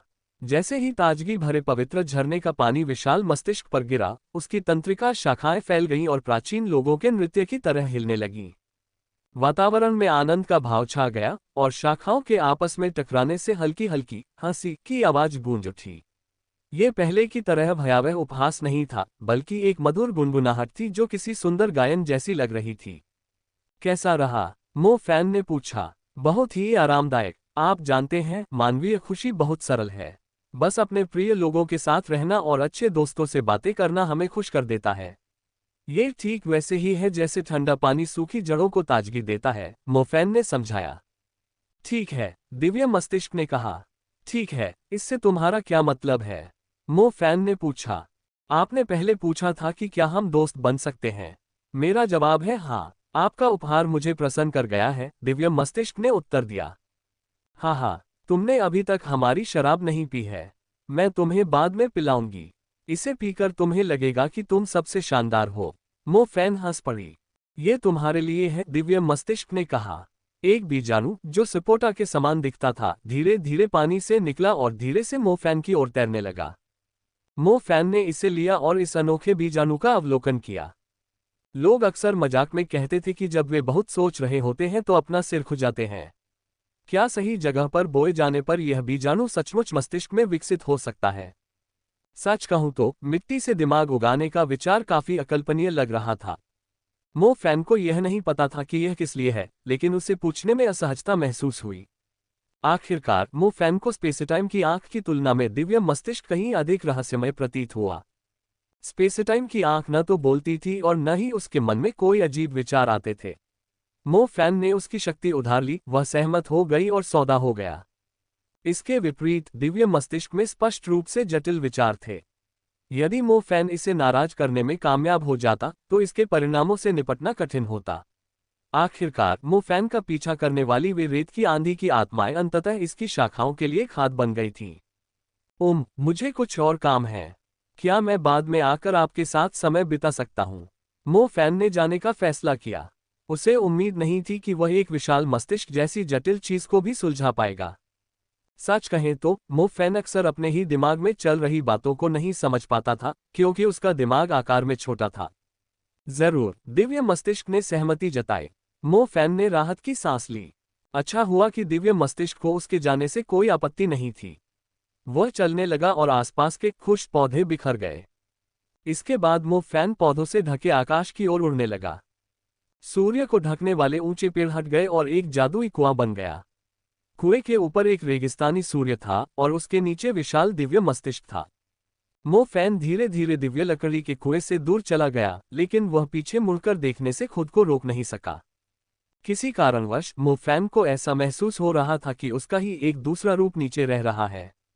दिव्य मस्तिष्क से बात करना ऐसा लग रहा था मानो किसी जादुई दर्पण के सामने खड़े होकर अलग अलग समयों के अपने स्वरूप से बात कर रहे हों। यह ऐसा था मानो युवा और वृद्ध स्वरूप आपस में बात कर रहे हों। तो क्या वास्तव में दैवीय मस्तिष्क ही उसका वास्तविक रूप था, या फिर यह सिर्फ एक ऐसा रूप दिखा रहा था जिसे मो फैन स्वीकार कर सकता था? इस दुनिया में हर तरह की अजीबोगरीब चीजें हैं। मो फैन को एहसास हुआ कि वह चाहे जिस भी स्तर पर पहुंच जाए, इस दुनिया में हमेशा कई अनसुलझे रहस्य मौजूद रहेंगे। वे तारों और चंद्रमाओं की तरह थे, हमेशा मौजूद, चाहे मानव जादुई सभ्यता लुप्त हो रही हो या चमक रही हो।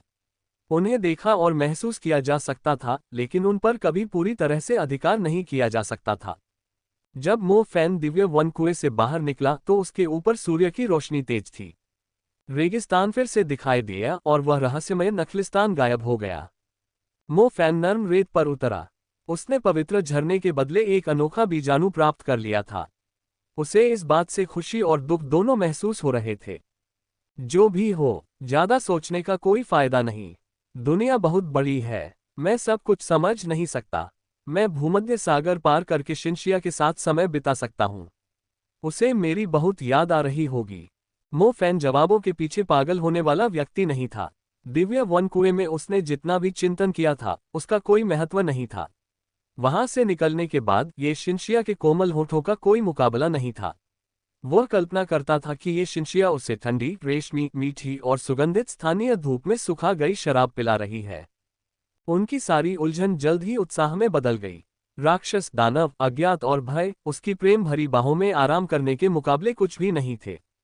अल्पविराम। मो फैन ने भूमध्य सागर पार करने के बाद स्वर्णिम तट पर पहुंचकर प्रसिद्धि प्राप्त की। शांत समुद्र में सुनहरे महल प्रतिबिंबित हो रहे थे और टिमटिमाती मोमबत्तियां तारों की तरह चमक रही थीं। उन्होंने महलों और उज्ज्वल चंद्रमा को रोशन किया, जबकि चंद्रमा की रोशनी ने मंदिरों को चांदी जैसी चमक प्रदान की। इससे वे गरिमामय और गंभीर प्रतीत हो रहे थे, मानो कोई पवित्र महिला समुद्र के किनारे खड़ी हो। मो फैन चुपके से एक महल में घुस गया। उसे मंदिर के अधिकारियों को चुनौती देने में हमेशा मजा आता था, इसलिए वह कभी भी मुख्य द्वार से अंदर नहीं जाता था। उसने अपने शक्तिशाली शैडो एलिमेंट फॉरबिडन कर्स का इस्तेमाल करते हुए चौकस सुनहरे शूरवीरों से बचकर निकलने और सख्त सेवकों से दूर रहने में कामयाबी हासिल की। देवी के हॉल में मो फैन ने ये शिनशिया को एक प्राचीन ग्रंथ का अध्ययन करते हुए देखा। ऐसा लग रहा था कि वह किसी भव्य अनुष्ठान की तैयारी कर रही थी। नई हॉल मदर और कई पुराने नौकरों के साथ साथ अधिकारी भी उनके चारों ओर जमा थे। वे समारोह के उचित संचालन के बारे में बहस कर रहे थे।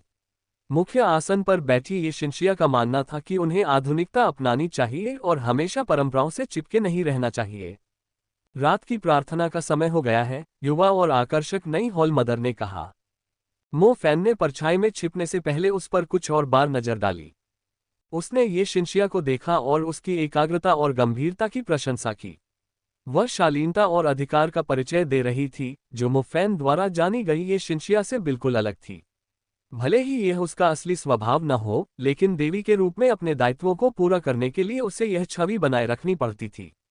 ये शिनशिया की आभा ने मो फैन को यह एहसास कराया कि वह अछूत और पवित्र है। रात में प्रार्थना सभा थी, इसलिए नौकरों ने ये शिनशिया को स्नान के लिए तैयार करना शुरू कर दिया। अधिकारियों और हॉल मदर ने हॉल छोड़ दिया और नाइट हॉल को औपचारिक गार्ड बनाने का निर्देश दिया। इसी बीच नकाबपोश महिला श्रद्धालुओं ने पवित्र जल में डूबी जैतून की शाखाएं पत्थर के रास्ते पर बिखेर दी। मो फैन रात्रि प्रार्थना की भव्यता देखकर आश्चर्यचकित रह गया। ऐसा नहीं लग रहा था कि यह जल्द ही खत्म हो जाएगा। वह थोड़ा अधीर हो रहा था। काफी रात हो चुकी थी और उसे अभी भी काम पर जाना था। ये शिनशिया वाकई बहुत मेहनत कर रही थी। यहाँ एक चांदी की दीवार है। बाहर के लोग उसे देख नहीं सकते, उसकी परछाई भी नहीं। अचानक मो फैन के मन में एक शरारती विचार आया। जब वह नहा रही थी और कपड़े पहन रही थी, तब एक ऐसी सुरक्षात्मक दीवार थी जिसे मो फैन जैसा शक्तिशाली व्यक्ति भी पार नहीं कर सकता था। इससे उसे गुस्सा आ रहा था। जब ये शिनशिया अंततः अपने चांदी के वस्त्र में प्रकट हुई, तो उसकी लगभग अदृश्य आकृति ने उसे लगभग पागल कर दिया। वह और इंतजार नहीं कर सकता था। अगर यह सिलसिला सुबह तक चलता रहा, तो उसकी शरारती योजनाएं शायद कभी पूरी न हो पाएं। ये सचमुच दुखद होगा, जैसे रेगिस्तान में बारिश न मिलने के कारण पौधे मुरझा जाते हैं। चांदी का पर्दा खुल गया। फिर असंख्य श्रद्धालु मंच पर और घुमावदार रास्तों पर एकत्रित हो गए। ये शिनशिया दीवार के पीछे शान से खड़ी थीं। उनके समर्पित अनुयायी केवल उनकी आवाज सुन सकते थे और उनकी धुंधली आकृति देख सकते थे। जैसे जैसे चंद्रमा उगता है वैसे वैसे वर्ष चमकते हैं। उसकी आवाज मधुर और कोमल थी, मानो कोई लोरी हो। ये शिनशिया जल्द ही चंद्रमा के साथ सुंदर नृत्य करने लगी और प्रार्थना करने लगी। अपनी आंखें बंद करो, अपने मन को शांत करो, अपने दिल को शुद्ध करो। जब वह बोल रही थी तो उसके सभी अनुयायी आज्ञाकारी होकर अपनी आंखें बंद कर लेते थे। वे अपने मन को शांत करने और अपने हृदय को शुद्ध करने के लिए उसके मार्गदर्शन का पालन करते थे। रात की हल्की हवा ये शिनशिया के बालों से होकर गुजरी। समुद्री फूलों की सुगंध हवा में फैलकर पूरे मंदिर में भर गई। अचानक ही एक चालाक आकृति पर्दे के पीछे से निकल गई। उसने नाचती हुई ये शिनशिया को जबरदस्ती अपनी ओर खींचा और उसके सुडौल शरीर को अपनी गर्म छाती से सटा लिया। आह! ये शिनशिया ने आश्चर्य से चीख मारी। उसने तुरंत अपना स्वर बदला और अपनी उस छोटी सी चीख को धुन के अंतिम स्वर में बदल दिया। हॉल की प्रमुख और अधिकारी पास ही में थे, इसलिए उन्होंने उसके लहजे में आए बदलाव को महसूस किया। यह शास्त्रीय धुनों से बिल्कुल अलग था। शायद ये शिनशिया का आधुनिकीकरण से यही तात्पर्य था। आखिरकार आधुनिक रंगमंच ऊंची आवाज में गायन के शौकीन थे।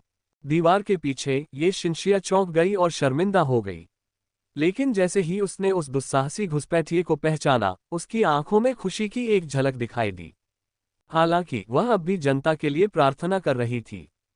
वह रुक नहीं सकी। तुम अपना काम करो, मेरी चिंता मत करो, मोफैन ने उसके कान में फुसफुसाते हुए कहा। ये शिनशिया शर्मिंदा थी और उसने मोफैन के व्यवहार को बर्दाश्त करने से इनकार कर दिया। अपने मन को शांत करो, अपने हृदय को शुद्ध करो। अधिकारियों और नौकरों ने मिलकर मधुर धुन गाना शुरू कर दिया। ये शिनशिया के आधुनिक बदलाव के अनुरूप उन्होंने वह ऊंचा सुर भी शामिल कर लिया जो उसने गलती से गा दिया था। उनके समर्पित अनुयायियों ने सहज रूप से अपनी आंखें खोल लीं। स्वर ने उन्हें स्तब्ध कर दिया। लेकिन जैसे ही उच्च स्वर पवित्र और गरिमा में ध्वनि में परिवर्तित हुआ, कई अनुयायियों को शर्मिंदगी का अनुभव होने लगा। हे भगवान, वे पहले क्या सोच रहे थे? उन्होंने अभी तक अपने मन को शुद्ध नहीं किया था। वे अपने अशुद्ध हृदयों को कैसे शुद्ध कर सकते थे? विश्वासियों ने स्वयं को संभाला और अपनी प्रार्थनाएं फिर से शुरू कर दी। हल्की सी परछाई दिख रही है, वे तुम्हें देख सकते हैं। अंत में शर्म से लाल हुए चेहरे के साथ ये शिनशिया ने अपने सामने लगे उस पर्दे की ओर इशारा किया जिसने सबकी नजरें रोक रखी थी। कोई बात नहीं, मेरी छाया शक्ति निषिद्ध अभिशाप के स्तर तक पहुंच चुकी है। वे मेरी परछाई नहीं देख सकते। मोफैन ने आत्मविश्वास से मुस्कुराते हुए कहा। ये शिनशिया ने संदेह भरी निगाहों से चारों ओर देखा। उसने गौर किया कि हॉल की मुखिया, नाइट हॉल के स्वामी, सेवक और अधिकारी कोई प्रतिक्रिया नहीं दे रहे थे। हालांकि वे उसे देख रहे थे, फिर भी उन्होंने पर्दे के पीछे छिपे किसी घुसपैठिए को नहीं पहचाना। मोफैन, ये ठीक नहीं है। ये शिनशिया मोफैन से कड़े शब्दों में बोलने से हिचकिचा रही थी। आखिरकार हकलाते हुए उसने कुछ अस्पष्ट शब्द कहे। दुर्भाग्यवश उसके छोटे मोटे इनकार ने मोफैन जैसे दुष्ट व्यक्ति को और भी ज्यादा उत्तेजित कर दिया। तो उसने अपनी शरारती योजना शुरू कर दी। वह ये शिनशिया के कोमल होठों के लिए तरस रहा था, उसके सुडौल सीने को संजो रहा था और उसकी त्वचा को सहलाना चाहता था। चांदनी रात में ये शिनशिया की त्वचा लालिमा से दमक रही थी। हालांकि पर्दे के पीछे की घटनाएं बाहर से दिखाई नहीं दे रही थीं, फिर भी वह उसके पार के धार्मिक दृश्य को देख सकती थी। क्या इतने सारे लोगों के सामने इस तरह अंतरंग होना वाकई ठीक था? मोफैन पिछली बार सिनेमा देखने के दौरान थोड़ा नखरे वाला व्यवहार करता था, लेकिन उनकी मौजूदा स्थिति अंधेरे और शांत सिनेमाघर जैसी बिल्कुल नहीं थी। वह दिन ब दिन और अधिक साहसी और लापरवाह होता जा रहा था। उसे शैडो एलिमेंट फॉरबिडन कर्स का इस तरह इस्तेमाल नहीं करना चाहिए था। ये शिनशिया खड़ी तो थी, पर उसके पैर कांप रहे थे। चुंबन करना तो एक बात थी, पर मोफैन उसकी गर्दन पर भी चुंबन करना चाहता था। उसका व्यवहार दिन ब दिन और भी बेकाबू होता जा रहा था। तुम कहाँ थे? उसने उसका ध्यान भटकाने के लिए झट से उससे कुछ पूछ लिया। दिव्य लकड़ी का कुआं, वह एक अजीब जगह थी। मैं वहां लगभग अपना मानसिक संतुलन खो बैठा था। मुझे अभी भी तुम्हारी जरूरत है कि तुम मेरी लगभग विकृत आत्मा को सांत्वना दो। जैसे जैसे मोफैन बोलता गया, उसकी हरकतें और भी उग्र होती गईं। ये शिनशिया अपना मुंह ढकने ही वाली थी। उसने शर्म से लाल चेहरे के साथ बाहर देखा और पाया कि अधिकारियों और नौकरों के लिए अनुष्ठान समाप्त हो रहे थे। जल्द ही प्राचीन मंत्र का पाठ करने की उसकी बारी आने वाली थी। उस प्राचीन वाक्य को बिना उच्चारण की गलती या स्वर में बदलाव के एकदम सटीक रूप से सुनाना था। लेकिन मो फैन के लगातार परेशान करने पर वह कैसे ध्यान केंद्रित कर पाती। क्या आप थोड़ी देर के लिए रुक सकते हैं? ये शिनशिया ने विनती की। वह बेहद शर्मिंदा थी। हाँ, बिल्कुल, मैंने कुछ नहीं किया, मैं बस तुम्हें पकड़े हुए हूँ, मो फैन ने जवाब दिया। ये शिनशिया कुछ कह नहीं पा रही थी। अगर यह सिर्फ पकड़ना था तो वह देवी का पद छोड़ सकती थी। देश के उदार विचारों के बावजूद, जो देवियों को अपने रिश्ते और परिवार रखने की अनुमति देते थे, ये स्थिति अपमानजनक लग रही थी। फिर भी वह उसके प्रस्तावों का विरोध नहीं कर सकी। ये शिनशिया के परेशान, असहाय और शर्म से लाल चेहरे को देखकर मो फैन को जरा भी अपराधबोध नहीं हुआ, बल्कि उसे तो इस जोखिम भरे व्यवहार में आनंद आने लगा था। ध्यान भटकने के बावजूद ये शिनशिया की पेशेवरता स्पष्ट रूप से झलक रही थी। उन्होंने प्राचीन काल के उस सुंदर वाक्य का त्रुटिहीन उच्चारण किया। उनकी आवाज और उच्चारण एकदम सही थे। इस पूरी प्रक्रिया के दौरान मो फैन अपनी नजरें उससे हटा नहीं सका। उसकी गरिमा में उपस्थिति ने उसे मोहित कर लिया, इसलिए उसने बदमाश की भूमिका निभाने के अपने प्रयासों को और तेज कर दिया। अल्पविराम। अंततः लंबा कष्टदायक दौर समाप्त हुआ। कई बार बाल बचने के बाद ये शिनशिया ने अपनी रात्रि प्रार्थना पूरी की। फिर वह जल्दी से अपने कमरे में लौट गई। वह हौंफ रही थी और उसके गाल अभी भी लाल थे। मो फैन। ये शिनशिया स्पष्ट रूप से गुस्से में थी। मो फैन बहुत ही लापरवाह था। हे, तुम्हें देखकर मैं खुद को रोक नहीं पाता। तुम्हें पता है, मैं कभी नहीं चाहता था कि तुम ये भूमिका निभाओ। मैं तो बस घर आकर तुम्हें पहले की तरह गले लगाना और चूमना चाहता था। क्या ये बेहतर नहीं होता? मो फैन ने जरा भी पछतावा नहीं दिखाया। मुझे लगता है कि आपको मैं इसी रूप में पसंद हूँ। ये शिनशिया अब वो भोली भाली लड़की नहीं थी जो सालों पहले हुआ करती थी। वो पुरुषों की छिपी हुई इच्छाओं को समझती थी। मो फैन बहस नहीं कर सका। सच कहूं तो जो कुछ हुआ वो वाकई रोमांचक था। इसने उसके उन शरारती विचारों को साकार कर दिया जिनके बारे में वह पहले सिर्फ कल्पना ही करता था। अभी सुबह नहीं हुई है, क्या हमें आगे बढ़ना चाहिए? मो फैन ने सुझाव भरे लहजे में कहा। हमें सूर्योदय के समय सुबह की प्रार्थना करनी चाहिए। ओह, अब हमारे पास साथ बिताने के लिए 3 घंटे बचे हैं। हमें इस समय का भरपूर फायदा उठाना होगा। मो फैन उत्सुकता से उसके पास पहुंचा। ये शिनशिया की आंखें चौड़ी हो गईं और उसका शरीर हल्का सा कांप उठा। क्या मो फैन उसे 10 मिनट भी आराम नहीं करने देगा? सुबह सुबह मो फैन की नींद नर्म सुबह की रोशनी और हवा में फैली एक मनमोहक खुशबू के साथ खुली। कुछ देर अंगड़ाई लेने के बाद उसने सहज ही अपने बगल में बैठी महिला को गले लगाने के लिए हाथ बढ़ाया, लेकिन वह वहां नहीं थी। ये शिनशिया सुबह की प्रार्थना के लिए पहले ही निकल चुकी थी। मो फैन को थोड़ी निराशा हुई और उसने वापस सोने का फैसला किया। वैसे भी जागने के लिए अभी बहुत जल्दी थी। दोपहर के करीब किसी ने धीरे से दरवाजे पर दस्तक दी तो वह फिर से जाग गया। शायद नौकर उसके लिए शानदार दोपहर का भोजन लेकर आए थे। जब उन्होंने उन्हें अंदर आने की अनुमति दी तो कई प्रशिक्षु अंदर आए। उन्होंने तरह तरह के कटे हुए खरबूजे, अंगूर, विशेष जैतून के तेल की चटनी के साथ ग्रिल्ड ग्रीक स्मोक्ड मीट और कुछ सब्जियां परोसी जिन्हें मो फैन पहचान नहीं पाए। क्या देवी आमतौर पर इसी तरह भोजन करती हैं? मो फैन ने पूछा। उन्हें खाना बहुत ही साधारण लगा। पर्ल इंस्टीट्यूट के आसपास के भोजनालय कहीं बेहतर थे। वे किफायती दामों पर स्वादिष्ट व्यंजनों की विविधता पेश करते थे। ये शिनशिया का जीवन बहुत कठिन रहा होगा। स्वादिष्ट फलों और अंगूर की शराब को छोड़कर बाकी सारा खाना फीका लगता था। पिछली बार जब मो फैन आया था तब उसने भी यही सब खाया था। उसने फैसला किया कि लौटते ही वह एक रसोइया को भेज देगा। ये शिनशिया पिछले कुछ दिनों से दुबली पतली दिख रही थी और पिछली रात उसे खुद को रोकना पड़ा। उसे इस तरह दुबला देखकर बहुत दुख हुआ। क्या आप खाने से पहले कपड़े पहन लेंगी? लगभग 16 या 17 वर्ष की एक युवा प्रशिक्षु नौकरानी ने पूछा। उसकी नाक सीधी और आंखें चमकीली थीं, लेकिन वह थोड़ी अभिमानी और अलग थलग सी लग रही थी। वह शायद किसी महत्वपूर्ण व्यक्ति की संतान थी और वहां शिष्टाचार सीखने आई थी। मो फैन उसका रवैया बर्दाश्त नहीं करने वाला था। ये शिनशिया का कमरा था, यानी यह उसका भी कमरा था। वह अपने कमरे में जो चाहे कर सकता था, यहाँ तक कि अंडरवियर में घूमना भी। उन्हें उसे नग्न देखना सम्मान की बात थी। वह लड़की, जो देखने में भोली और स्वाभिमानी लग रही थी, मो फैन द्वारा उसकी विनती को अनसुना किए जाने पर थोड़ी नाराज हो गई। अंततः उसने विनम्रता छोड़ दी और कमरे से चली गई। मेरे ये कपड़े धो दो। मो फैन ने लापरवाही से सहारा रेगिस्तान से लाए हुए गंदे कपड़े उठाए और जाते हुए लड़की की ओर फेंक दिए। लड़की दरवाजे के पास खड़ी थी और सहज ही उसने धूल से सने कपड़े उठा लिए। उसकी आंखें आश्चर्य से चौड़ी हो गईं, जैसे रात में कोई काली बिल्ली, और उसकी सांवली त्वचा गुस्से से लाल हो गई। आप मुझसे क्या करवाना चाहते हैं? लड़की ने पूछा। इन कपड़ों को धो लो। अगर नहीं धोगे तो देवी के हॉल में सेवा करने का कोई हक नहीं, मो फैन ने दृढ़ता से जवाब दिया। आपको यह अधिकार किसने दिया? एक और शब्द भी बोला तो इस मंदिर से बाहर। मो फैन ने उसे बीच में ही रोक दिया। लड़की ने दांत पीस लिए, जबकि पास खड़े अन्य नौकर चुप रहे। उन्होंने देवी के प्रेमी और उसके क्रोध के बारे में कहानियां सुनी थीं। उसने पहले पार्थेनन मंदिर में नरसंहार भी किया था। ठीक है, मैं इन्हें धो दूंगी। लड़की ने आखिरकार अपना अहंकार त्याग दिया। फिर उसने गंदे कपड़े उठाए और चली गई। मो फैन ने संतुष्टि भरी मुस्कान दी। उसे बदतमीजी करने की यही सजा मिली थी। अल्पविराम। दोपहर के भोजन के बाद मो फैन पार्थेनन मंदिर में घूमने लगा। उसे नहीं पता था कि शिनशिया का काम कब खत्म होगा, लेकिन चूंकि वह पहले से ही वहां मौजूद था, इसलिए वह उसके साथ कुछ समय बिताना चाहता था। अंततः वह खुद को समुद्र के किनारे एक पहाड़ी पर पाया। ढलान चमकीले बैंगनी फूलों से सजी थी जो चमचमाते पानी के किनारे हवा में लहरा रहे थे। पत्थरों से बना एक रंगीन रास्ता पहाड़ी के अंत तक जाता था, जहां एक सफेद इमारत खड़ी थी।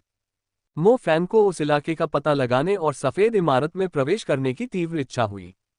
जैसे ही वह दरवाजा खोलने वाला था, उसे पीछे से एक आवाज सुनाई दी। ये शिनशिया की आवाज थी। उसकी आवाज किसी नन्ही सी चिड़िया के घोंसले में लौटने जैसी थी। उसकी आवाज कोमल और खुशी से भरी हुई थी। मो फैन, क्या तुम्हें इसका आभास हुआ? ये शिनशिया पास आए और धीरे से मो फैन का हाथ पकड़ लिया। क्या महसूस करना? मो फैन उलझन में था। अंदर क्या है? शिनशिया ने इमारत की ओर इशारा करते हुए कहा। मुझे नहीं पता कि अंदर क्या है, मो फैन ने जवाब दिया। शायद कोई चीज आपको अपने भीतर झांकने के लिए प्रेरित कर रही है। आपने उनसे बहुत लंबे समय से मुलाकात नहीं की है, ये शिनशिया ने कहा। कौन? अंदर कौन है? मो फैन ने पूछा। अंदर जाते ही आपको पता चल जाएगा। दरवाजा थोड़ा खुला हुआ था और अंदर एक शूरवीर पहरा दे रहा था। जब योद्धा ने ये शिनशिया को देखा तो उसने झुककर प्रणाम किया और चला गया। मो फैन ने कमरे में प्रवेश किया और उसे एक गिरजाघर जैसा दृश्य दिखाई दिया। उसकी नज़र एक क्रिस्टल के ताबूत पर पड़ी जो बिल्कुल वैसा ही था जैसा इज़िशा ने कभी इस्तेमाल किया था। इसे शरीर को अनिश्चित काल तक सुरक्षित रखने के लिए बनाया गया था। जैसे ही मो फैन ताबूत के पास पहुंचा, अंदर जो कुछ उसने देखा उसे देखकर वह आश्चर्यचकित रह गया। वह था, ये वांग शियाओजुन था, ग्रे ईगल वाला युवक। उन्हें सोन सिटी में होना चाहिए था। वे वहां क्यों थे? मैं सोन संस्थान वापस गई और उनसे मिलने गई। पार्थेनन मंदिर उन्हें पहले जगा नहीं सका था, लेकिन हाल ही में हमने श्वेत जादू में कुछ महत्वपूर्ण सफलताएं हासिल की हैं, इसलिए मैं उन्हें यहाँ लाई ताकि हम उन्हें जगा सकें, ये शिनशिया ने समझाया। तो तुम्हें अब भी याद है? मो फैन ने कहा। वांग शियाओजुन के चेहरे पर कोई भाव नहीं आया था, उसे देखकर वह भावुक हो गया। हाँ, ये झिनक्सिया ने गंभीरता से सिर हिलाया। यह एक ऐसा संकट था जिसका सामना उन्होंने मिलकर किया था, और वांग शियाओजुन की ग्रे ईगल से जुड़ी कहानी सोन शहर में जगजाहिर थी। ये शिनशिया को उम्मीद थी कि वह अपनी वर्तमान क्षमताओं का उपयोग करके उसे जगा सकेगी और सोन शहर के साथ साथ मृत ग्रे ईगल के मामले को भी समाप्त कर सकेगी। कैसा चल रहा है? क्या कोई उम्मीद है? मो फैन ने पूछा। उसकी हालत में सुधार हुआ है और उसके शरीर के सभी कार्य सामान्य हैं, लेकिन उसका मन अभी भी उथल पुथल में हो सकता है। अगर हम मन और आत्मा को पुनर्जीवित करने वाले शक्तिशाली गुणों वाली कोई चीज ढूंढ सकें तो वह होश में आ सकता है, ये शिनशिया ने समझाया। लेकिन ऐसी चीज ढूंढना मुश्किल है। हमें तो ये भी नहीं पता कि ऐसी चीज मौजूद भी है या नहीं, मो फैन ने अपनी ठुड्डी सहलाते हुए कहा। मैंने कुछ प्राचीन ग्रंथों का अध्ययन किया है, लेकिन मुझे पुरानी कहानियों में केवल अस्पष्ट विवरण ही मिले हैं। उनमें इन चीजों के अस्तित्व का उल्लेख तो है, लेकिन वे कैसी दिखती हैं इसका वर्णन नहीं है, ये शिनशिया ने आगे कहा। अरे, तुमने मुझे एक बात याद दिला दी, मो फैन ने अचानक कहा। उसने अपने स्पेस ब्रेसलेट से वह बीजाणु निकाला जो उसने हाल ही में प्राप्त किया था। यह दिव्य मस्तिष्क का एक बीजाणु था। क्या इसका उपयोग केवल एक नया दिव्य मस्तिष्क विकसित करने से कहीं अधिक हो सकता है? शायद ये किसी की चेतना को पुनर्जीवित कर सके। वांग शियाओजुन पर घोर अभिशाप लगा था और उसकी आत्मा नष्ट हो गई थी। यद्यपि उसका शरीर स्वस्थ था, उसकी चेतना एक शांत रेगिस्तान की याद दिलाती थी। यदि इस छोटे से बीजाणु को उस पर रोपा जाए तो क्या यह उसके सूखे हुए दिमाग को एक नखलिस्तान की तरह पुनर्जीवित कर सकता है? यह क्या है? ये शिनशिया ने मो फैन के हाथ में मौजूद बीजाणु को देखा। वह उससे निकलने वाली विशेष ऊर्जा को महसूस कर सकती थी। चलिए एक बार कोशिश करके देखते हैं। मुझे लगता है इससे वांग शियाओजुन जाग उठेगा, मो फैन ने कहा। उन्होंने पारंपरिक उपचार पद्धतियों को नजरअंदाज करते हुए बीजाणु को सीधे वांग शियाओजुन के माथे पर रख दिया। ये शिनशिया अवाक रह गई। दिव्य वस्तुओं के साथ भी उन्हें सीधे किसी के माथे पर रखना अत्यंत अपरंपरागत था। उसने बीजाणु को अपने हाथ में लिया और धीरे से उसकी देखभाल की।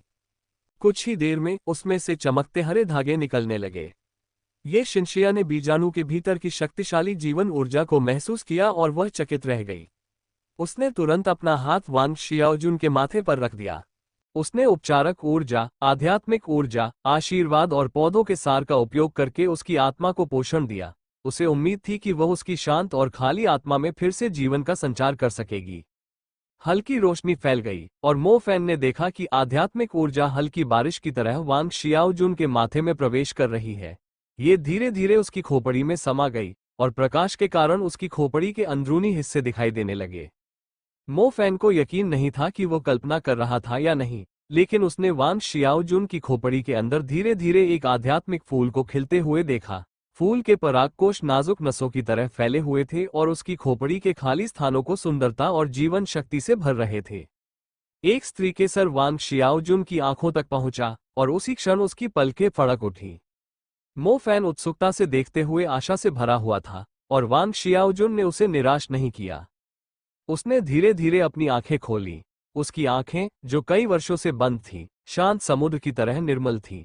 पहले तो उनमें उलझन और अनिश्चितता झलक रही थी, लेकिन धीरे धीरे उनमें फिर से अपनी मूल पवित्रता और मासूमियत लौट आई।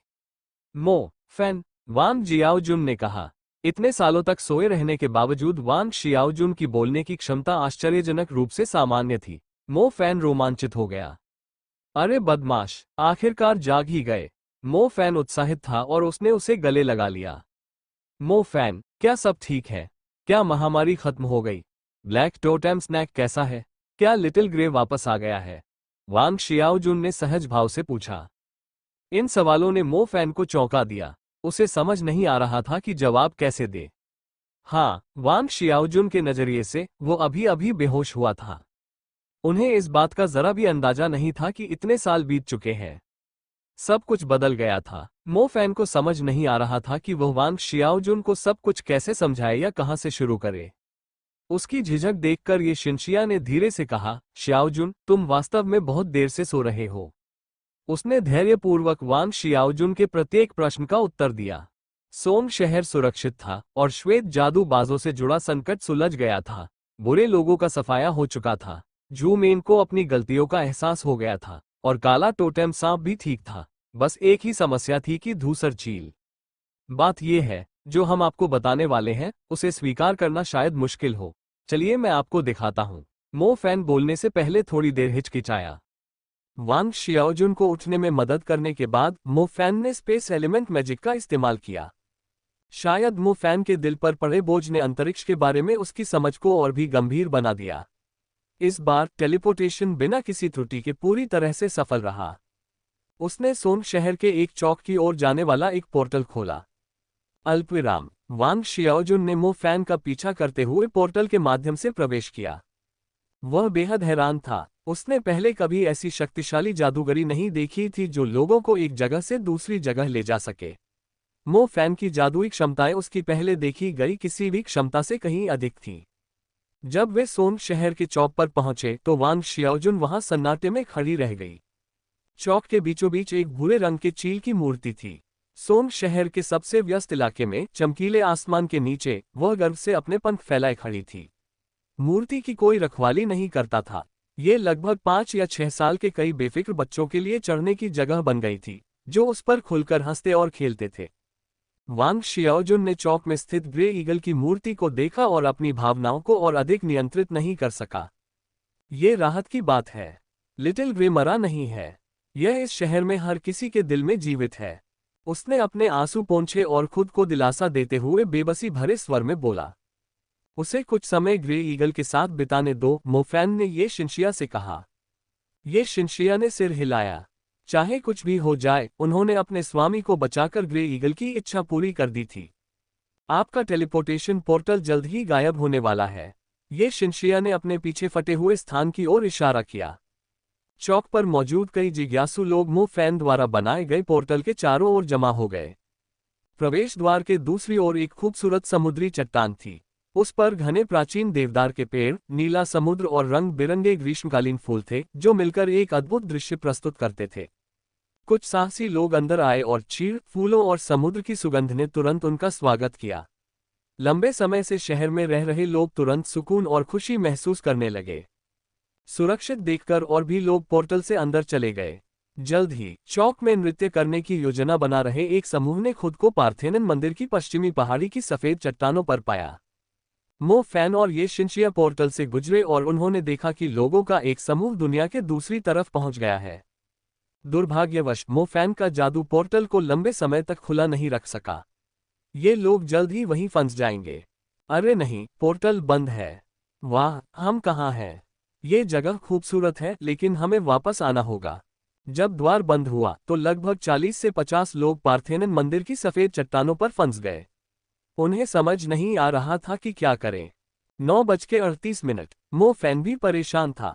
वह इतने लंबे पोर्टल को हमेशा के लिए खुला नहीं रख सकता था। साथ ही ये बहुत सटीक भी नहीं था। अगर उसने गलती से उन्हें जंगल में भेज दिया तो वे खतरे में पड़ सकते थे।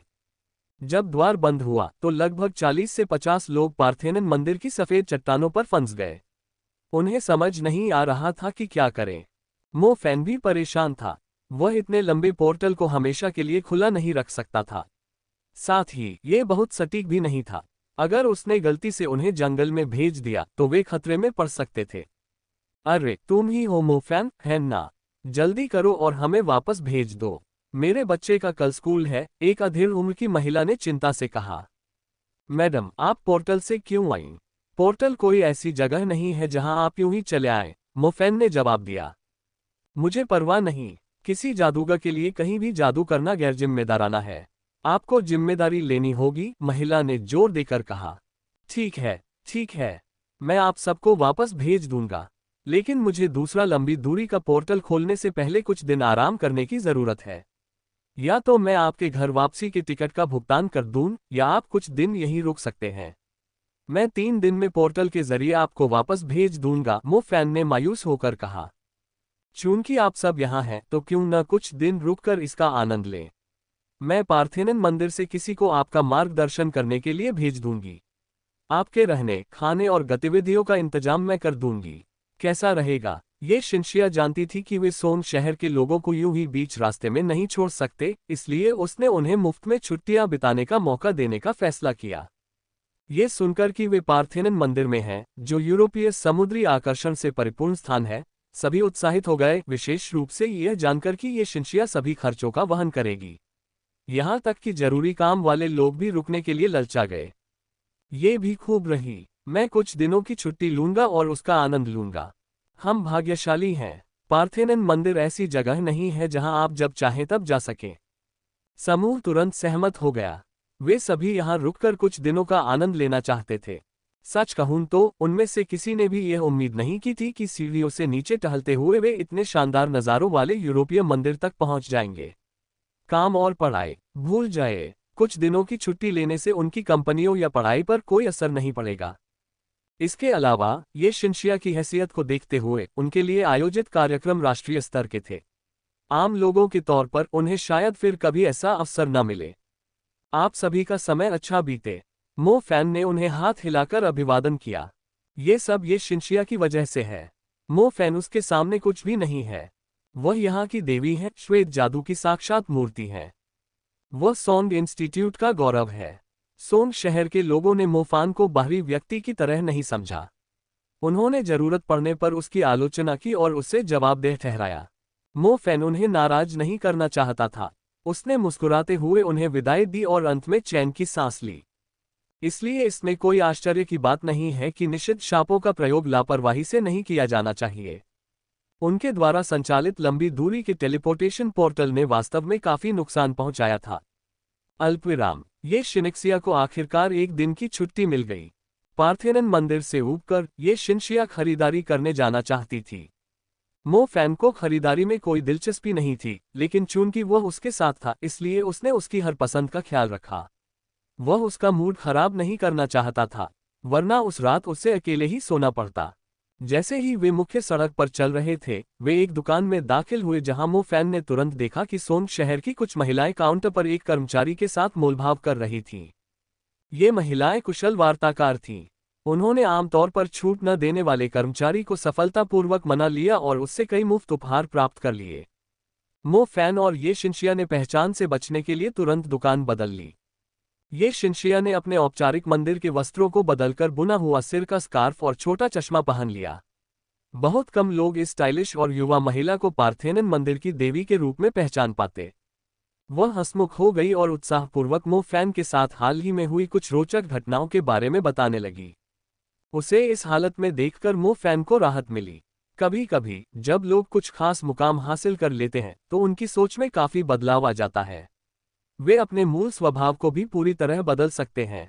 मो फैन को इस बात की चिंता थी, लेकिन शुक्र है कि ये शिनशिया की हालत ठीक लग रही थी। शायद जब तक वह उसके साथ रहेगा, वह हमेशा वही मासूम पड़ोस की लड़की बनी रहेगी जिसकी उसने देखभाल की थी और जिसका ख्याल रखा था। क्या यह अच्छा दिख रहा है? विक्रेता ने इसे थोक विक्रेता से खरीदा था। ये शिनशिया ने उसे उतार दिया।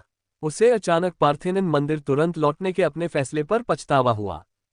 चूंकि वे सोन शहर में थे, इसलिए उन्हें वहां कुछ दिनों तक रुकना चाहिए। लेकिन कुछ ऐसे मामले थे जिनसे उसे निपटना था और सोन सिटी लौटने के लिए वह अपनी वार्षिक छुट्टी के दिन तक ही इंतजार कर सकती थी।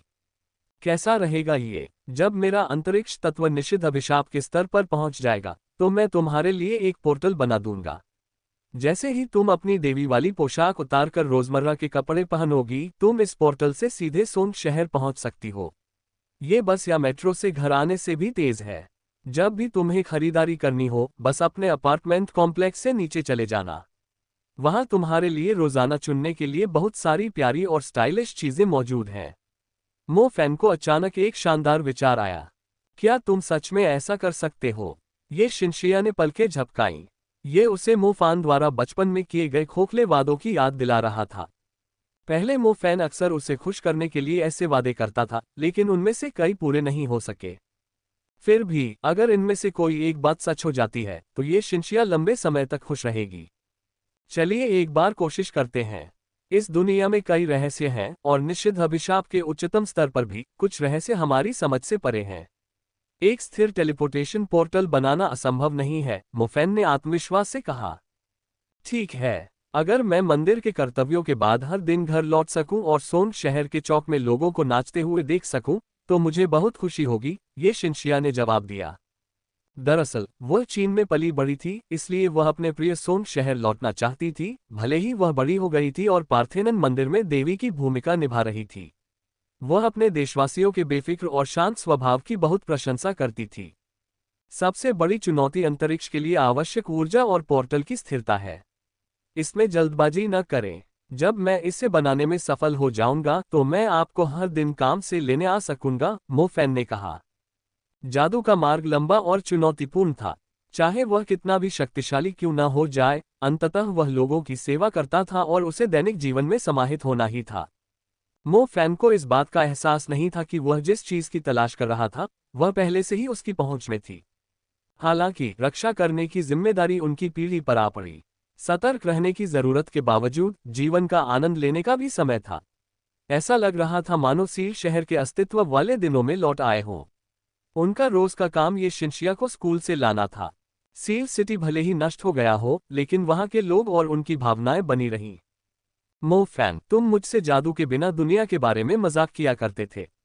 तो उस दुनिया में हम कैसे होंगे?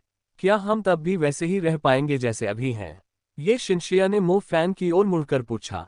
उसके सवाल पर मो फैन को अचानक घबराहट की लहर महसूस हुई। ओह नहीं, क्या उसे पता चल गया कि वह यहाँ पर पुनर्जन्म लेकर आया है? तुम अचानक इसके बारे में क्यों पूछ रहे हो? मो फैन ने कहा। मुझे बस जिज्ञासा है। जादू के बिना क्या इसका मतलब यह है कि कोई राक्षस और संघर्ष नहीं होंगे? क्या लोग अधिक शांति से रहेंगे? क्या विभिन्न गुट अभी भी युवाओं को युद्ध में भेजेंगे? क्या युवा नियमित नौकरियां करेंगे? या उन्हें लगातार अपने शहरों और परिवारों की रक्षा करनी होगी? ये शिनशिया ने मन ही मन सोचा। देवी के रूप में ये शिनशिया ने दुनिया के अंधकार में पहलुओं को देखा। वह जानती थी कि कुछ चीजें बदली नहीं जा सकती। लंबे समय तक अपने पद पर बने रहना उसे भ्रष्ट कर सकता था। उसे अपने मूल इरादों पर कायम रहने के लिए कड़ी मेहनत करनी थी। लेकिन अगर वह देवी रहते हुए अपने सिद्धांतों को बनाए भी रख पाती, तो वही ये कैसे सुनिश्चित कर पाती कि उसके जाने के बाद भावी उत्तराधिकारी उसकी तरह ही सोचेंगे। ये शिनशिया जानती थी कि वह जो भी फैसला करेगी, उसे हमेशा मो फैन का समर्थन मिलेगा। लेकिन पार्थेनन मंदिर के अन्य अनिश्चित नेता उन शक्तिशाली ताकतों के सामने कैसे टिक पाएंगे? मो फैन ने थोड़ी देर सोचा और फिर कहा, सब एक जैसा ही है। क्या सब एक जैसे हैं? ये शिनशिया आश्चर्यचकित और असमंजस में थी। जादू और राक्षसों के बिना संघर्ष कहाँ से उत्पन्न होंगे? मुझे नहीं पता कि भविष्य में मनुष्य कितने उन्नत हो जाएंगे, लेकिन अभी जादू और राक्षसों के बिना भी संघर्ष कभी नहीं रुकते। जब राक्षस नहीं होते तो कुछ देश और लोग राक्षस बन जाते हैं। हम बस इतना ही कर सकते हैं कि अपनी रक्षा करें, मो फैन ने समझाया। ओह, तो मैं अब से उस दुनिया के दुर्भाग्यशाली लोगों के लिए प्रार्थना करूंगी, ये शिनशिया ने कहा। मो फैन उसकी बातों से अचंभित रह गया। उसने हाथ बढ़ाकर धीरे से उसके सिर पर हाथ फेरा। ये शिनशिया कई दयालु छोटी लड़कियों की तरह थी। जब वे छोटी थीं तो उनकी पहली भोली इच्छा विश्व शांति की होती थी। लेकिन जैसे जैसे वे बड़ी होती गईं, उनमें से बहुत कम ने यह इच्छा रखना जारी रखा। छोटी बच्ची, अपनी इच्छाएं मांगो, उन्हें पूरा करने के बारे में चिंता मत करो। हम जैसे लोग इसका ख्याल रखेंगे, मो फैन ने ये शिनशिया के सिर पर प्यार से थपथपाते हुए कहा। ये शिनशिया ने अपनी जीभ बाहर निकाली। वह सिर्फ इच्छाएं नहीं जता रही थी, बल्कि कड़ी मेहनत भी कर रही थी। मो फैन ने आकाश की ओर देखा। वह लगभग भूल ही गया था कि वह दूसरी दुनिया से आया है। अब वह वापस नहीं जा सकता था। वह सोच रहा था कि क्या उस स्थान पर मौजूद उसके दूसरे स्वरूप ने भी अपने प्रयासों और दृढ़ संकल्प से उस टूटी हुई दुनिया को एकजुट रखने के लिए कड़ी मेहनत की थी। मो फैन ने 3 दिन बाद उन लोगों को सफलतापूर्वक सोन शहर वापस भेज दिया। सभी को खुशी खुशी अलविदा कहने के बाद मो फैन चौक में खड़ी हो गई और डूबते सूरज की ओर देखने लगी। जब मो फैन ढलते सूरज के सामने खड़ा हुआ तो उसकी परछाई और लंबी दिखाई देने लगी। अरे, तुम्हारी परछाई डरावनी लग रही है, स्केटबोर्ड पर सवार एक छोटी लड़की ने अचानक कहा। क्या इसे सुंदर और प्रभावशाली नहीं होना चाहिए? मो फैन हंस पड़ा। उसने अपनी परछाई की ओर मुड़कर देखा और उसे कुछ अजीब लगा। उसकी परछाई विकृत दिखाई दे रही थी, मानो लहरदार पानी पर कोई प्रतिबिंब हो। फिर उसकी परछाई का आकार बदलने लगा। वह लंबी और पतली हो गई। उसे ऐसा लगा मानो उसकी परछाई किसी सुंदर और रहस्यमयी आकृति में बदल गई हो, जैसे अंधेरे में खिलता हुआ कोई नाजुक फूल। मो फैन ने अपनी परछाई को देखा और उससे एक जानी पहचानी आभा महसूस की। उसी क्षण उसे समझ आया कि क्या हो रहा है, इसलिए वह मुस्कुराया। ब्राइटी, तुम यहाँ हो, परछाई ने प्रतिक्रिया दी। एक बेहद खूबसूरत चेहरा प्रकट हुआ। तुम काफी समय से नश्वर दुनिया में वापस आ चुके हो। क्या तुम्हें कोई परेशानी हुई है? मुझे तुम्हारे देश से कोई सम्मान नहीं मिला, ब्राइट ब्लड किंग ने कहा। मैं कुछ मामलों में उलझ गया था। मैं इसे पूरा करने ही वाला हूँ। आपको परेशान करने के लिए मुझे खेद है, मो फैन ने माफी मांगी। क्या आपको मेरी मदद की जरूरत है? ब्राइट ब्लड किंग ने पूछा। कोई जरूरत नहीं, मैं इसे खुद संभाल सकता हूँ, मो फैन ने मना कर दिया। कोई जरूरत नहीं, मैं इसे खुद संभाल सकता हूँ, मो फैन ने मना कर दिया। ठीक है, आपको शांति मिले और तुम हमेशा फूल की तरह खूबसूरत रहो, मो फैन ने जवाब दिया। ब्राइट ब्लड किंग मुस्कुराए। ऐसा लगा जैसे उसे ये शब्द पसंद आए हों। अल्पविराम। सूर्य के प्रकाश के बीच परछाई धीरे धीरे अपने सुंदर रूप में लौट आए। मो फैन ने अपना सिर खुजाया। ब्राइट ब्लड किंग की क्षमताएं वाकई प्रभावशाली थीं। वह किसी का ध्यान खींचे बिना नश्वर दुनिया में प्रवेश कर गई और उसकी परछाई में विलीन हो गई। अगर उसके मन में उसके प्रति कोई शत्रुतापूर्ण भावना होती तो यह एक गंभीर समस्या होती।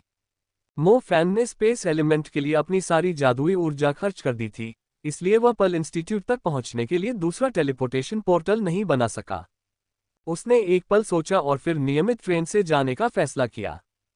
समुद्री राक्षसों के पीछे हटने के बाद शहर के भीतर कुछ परिवहन सेवाएं फिर से शुरू हो गई थीं। उसे अपनी योजना को पूरा करने में जल्दबाजी करने की जरूरत नहीं थी। रास्ते में वह प्राकृतिक दृश्यों का आनंद भी लेना चाहता था। सोम सिटी से पर्ल इंस्टीट्यूट तक का मार्ग जलमार्गों के एक सुविकसित जाल से घिरा हुआ था। पहले महासागरीय राक्षसों ने इन जलमार्गों पर कब्जा कर लिया था और इनका उपयोग अंडे देने के लिए घोंसला बनाने के स्थल के रूप में करते थे। यह अजीब बात थी। महासागरीय दानव समुद्र में रहते थे, फिर भी वे जमीन और द्वीपों पर अंडे देना पसंद करते थे। लिंगलिंग और चेन मैया का मुख्य काम इन घोंसलों को साफ करना था ताकि उत्परिवर्तित और उन्नत राक्षस शहर में प्रवेश न कर सकें। मो फैन लगभग 1 घंटे में स्टेशन पहुंच गया। हवाई यात्रा करने में आलस महसूस करते हुए उन्होंने टैक्सी लेना बेहतर समझा। उन्होंने देखा कि शहर आपदा से उनकी अपेक्षा से कहीं अधिक तेजी से उबर रहा था। ऐसा लग रहा था मानो हर कोई अपने घरों का पुनर्निर्माण करने और जल्द से जल्द शांति बहाल करने के लिए दृढ़ संकल्पित था। सड़क के एक कोने पर मो फैन ने दोबारा खुले मसालेदार लॉबस्टर रेस्तरां को देखा। कार से ही उसने जानी पहचानी मालकिन को पुनर्निर्माण के बाद पहले ग्राहकों का स्वागत करते हुए पहचान लिया। सब कुछ पहले जैसा हो गया है। मो फैन भावनाओं के उफान से भर उठा। आखिरकार उन्होंने मुश्किल दौर पार कर लिया था। हालात सुधरने लगे थे। अल्पविराम। मो फैन ने पर्ल इंस्टीट्यूट में प्रवेश किया और अपने पुराने अपार्टमेंट की ओर चल पड़ा।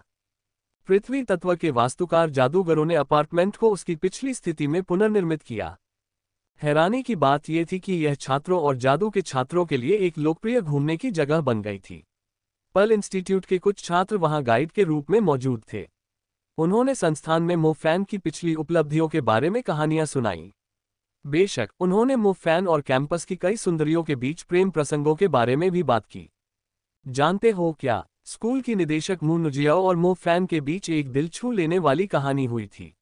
वे दोनों एक ही अपार्टमेंट में साथ रहते थे। हाँ, जरा सोचो, एक युवक और युवती रूममेट के रूप में। चाहे वे कितनी ही बार अपने रिश्ते को स्पष्ट कर लें, कोई फायदा नहीं। वाह, वह सचमुच पुरुषों के बीच एक आदर्श है। उफ, कितना बदतमीज है। आप उसके चरित्र पर संदेह कर सकते हैं, लेकिन आप उसकी ताकत से इनकार नहीं कर सकते। वह निसंदेह शक्तिशाली है, लेकिन मैं उसके चरित्र को स्वीकार नहीं कर सकता। ये सच है। खैर, कोई भी परिपूर्ण नहीं होता। असभ्य, इश्कबाज, स्वार्थी, दबंग, शिष्टाचारहीन और अहंकारी होने के अलावा उसमें कुछ अच्छे गुण भी हैं। मो फैन भीड़ में छिप गया और उसके चेहरे के भाव और भी गंभीर हो गए। इस फैसले को देखते हुए मो फैन का क्या बचा था? वह अपार्टमेंट में नहीं जा सका। मो फैन के पास ऑफिस एरिया की ओर जाने के अलावा कोई विकल्प नहीं था। मो फैन पर्ल इंस्टीट्यूट के बोर्डरूम में स्थित निदेशक मू के कार्यालय में पहुंची। मू नुजियाओ को छात्रा से स्कूल निदेशक बनते देख मो फैन हैरान रह गया। इससे पता चलता है कि उसने वाकई वर्षों से जादू की शिक्षा के लिए अपना जीवन समर्पित कर दिया था। अपनी प्रतिष्ठा और मिलनसार व्यक्तित्व के कारण वह सबकी चहेती थी। शायद एकमात्र कमी उसका साथ रहने वाला अपार्टमेंट ही था।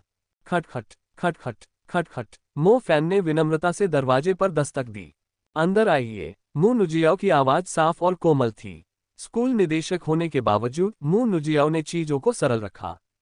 उनके दरवाजे पर कोई सहायक नहीं था और उनका कार्यालय साधारण था। हालांकि वहां से पूरे संस्थान और उनके अपार्टमेंट का नजारा दिखता था। मू नुजियाओ ने पेशेवर पोशाक पहनी हुई थी, जिसमें सफेद शर्ट के बटन ऊपर तक बंद थे। जब उसने अपना सिर नीचे किया तो उसके काले बालों की एक लट उसकी छाती पर आ गिरी, जिससे वह शांत और सुरुचिपूर्ण लग रही थी। वह चुप थी, अपनी मेज पर रखे दस्तावेजों में पूरी तरह डूबी हुई थी। ऐसा लग रहा था कि वह कुछ महत्वपूर्ण काम व्यवस्थित कर रही है। उसके फैसलों का असर जादू के स्कूल के पूरे माध्यमिक और उच्च माध्यमिक कक्षाओं पर पड़ता था, इसलिए उसे बहुत सावधानी से आगे बढ़ना था। मो फैन ने कुछ नहीं कहा और बस उसे देखती रही।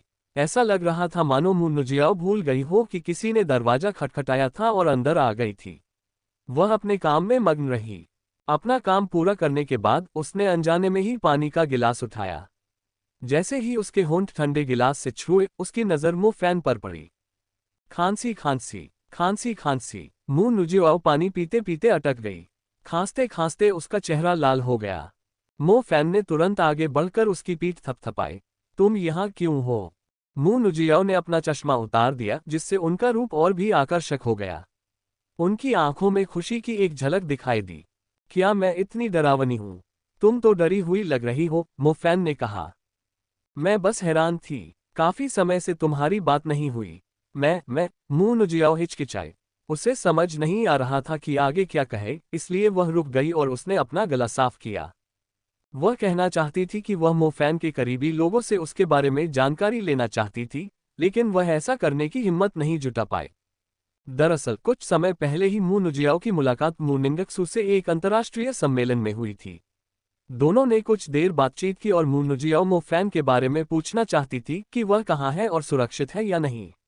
लेकिन जब उसने पूछने की कोशिश की तो उसे समझ नहीं आया कि बात कैसे शुरू करे। इसमें कुछ खास नहीं है।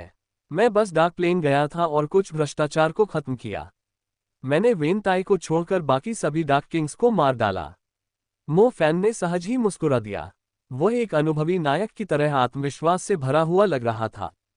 शुरुआत में मुन्नुजियाओ डाक प्लेन के बारे में सुनकर काफी चिंतित हो गई थी, लेकिन मो फैन के वर्णन से उसे लगा कि वह बस मनगढ़ंत कहानियां बना रहा है। क्या आप हमारे लिए काले जादू में कोई नई तरक्की लेकर आए हैं? मो नुजियाओ ने माहौल खराब न करते हुए पूछा। बिल्कुल, इसे देखो। मो फैन ने अपना स्पेस ब्रेसलेट खोला और उसमें से एक काला क्रिस्टल फूल निकाला। एक मार्गदर्शक पत्थर। मो नुजियाओ आश्चर्यचकित रह गई। मार्गदर्शक पत्थरों का उपयोग आमतौर पर मौलिक जादू के लिए किया जाता था। अन्य प्रकार के जादू में जागृति के लिए अक्सर दुर्लभ खजानों की आवश्यकता होती थी। मू नुजियाओ ने कभी भी इतना शुद्ध काला जादू का मार्गदर्शक पत्थर नहीं देखा था। इसकी शुद्धता को देखते हुए इसमें बुनियादी स्तर के जादूगरों को काला जादू जागृत करने में मदद करने की अपार क्षमता थी। क्या आपको लगता है कि हम इसे हाई स्कूल के जागरण समारोह में शामिल कर सकते हैं?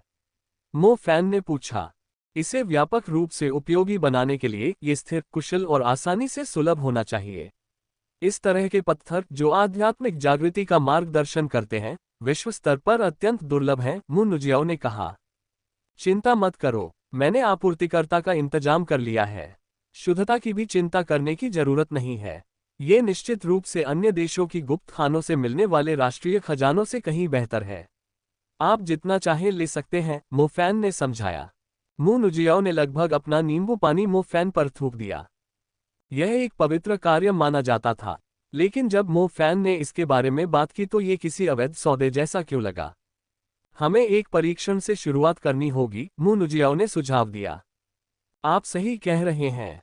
मो फैन ने सिर हिलाया। आखिरकार ये काला जादू है।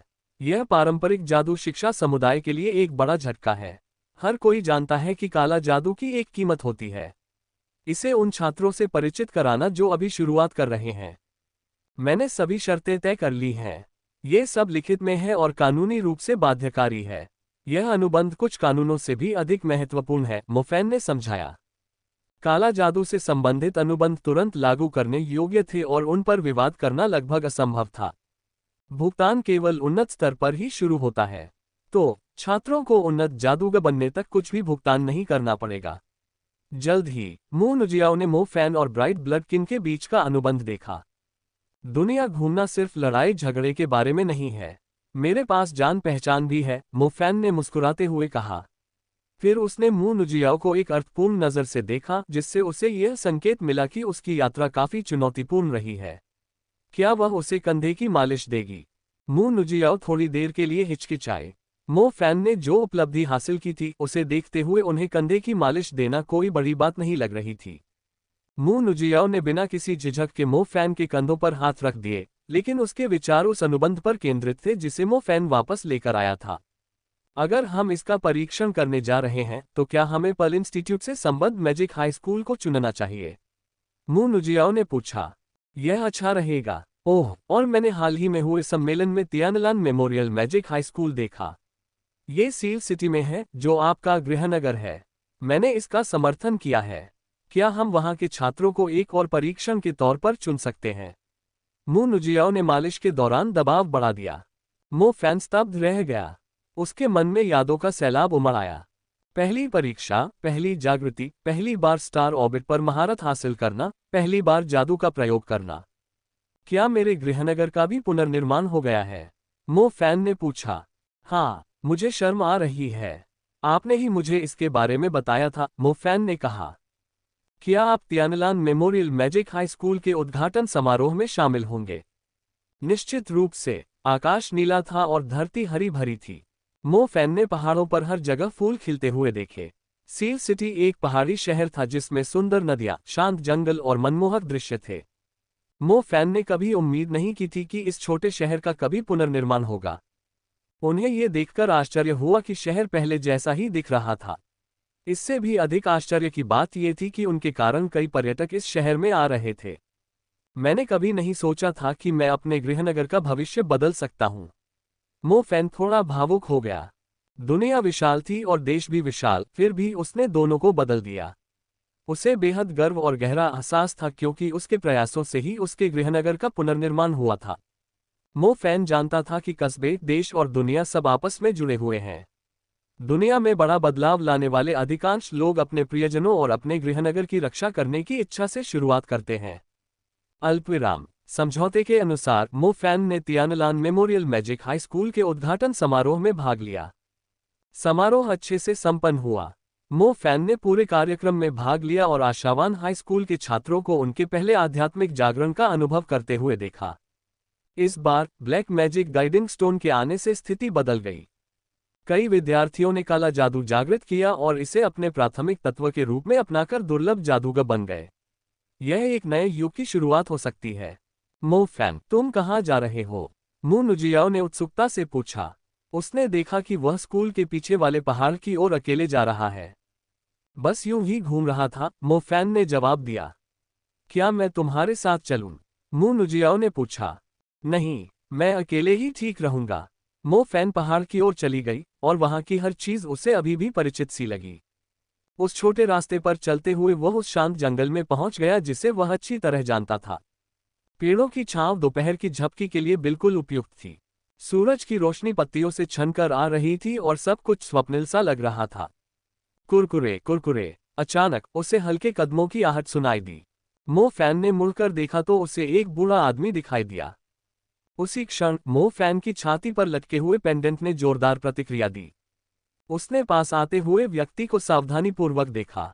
स्कूल के पीछे पहाड़ पर रहने वाला वह बूढ़ा आदमी ही था जिसने उसकी जिंदगी बदल दी। ये तो तुम हो, मो फैन ने हैरानी से कहा। एक समय ऐसा आया जब उसे इस बात पर संदेह होने लगा कि क्या वह बूढ़ा व्यक्ति वास्तव में मौजूद था। उसे इस बात का भी डर था कि कहीं एक दिन वह स्कूल के पीछे पहाड़ पर जागेगा और उसे एहसास होगा कि उसने जो कुछ भी अनुभव किया वह महज एक सपना था। लेकिन सब कुछ इतना वास्तविक और अद्भुत लग रहा था।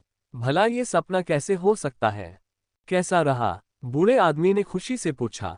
उतार चढ़ाव तो आते रहे हैं। क्या आप कोई ऐसे प्राणी हैं जो सारे नियम तोड़ देते हैं, किसी देवता की तरह जो सब कुछ नियंत्रित करता है?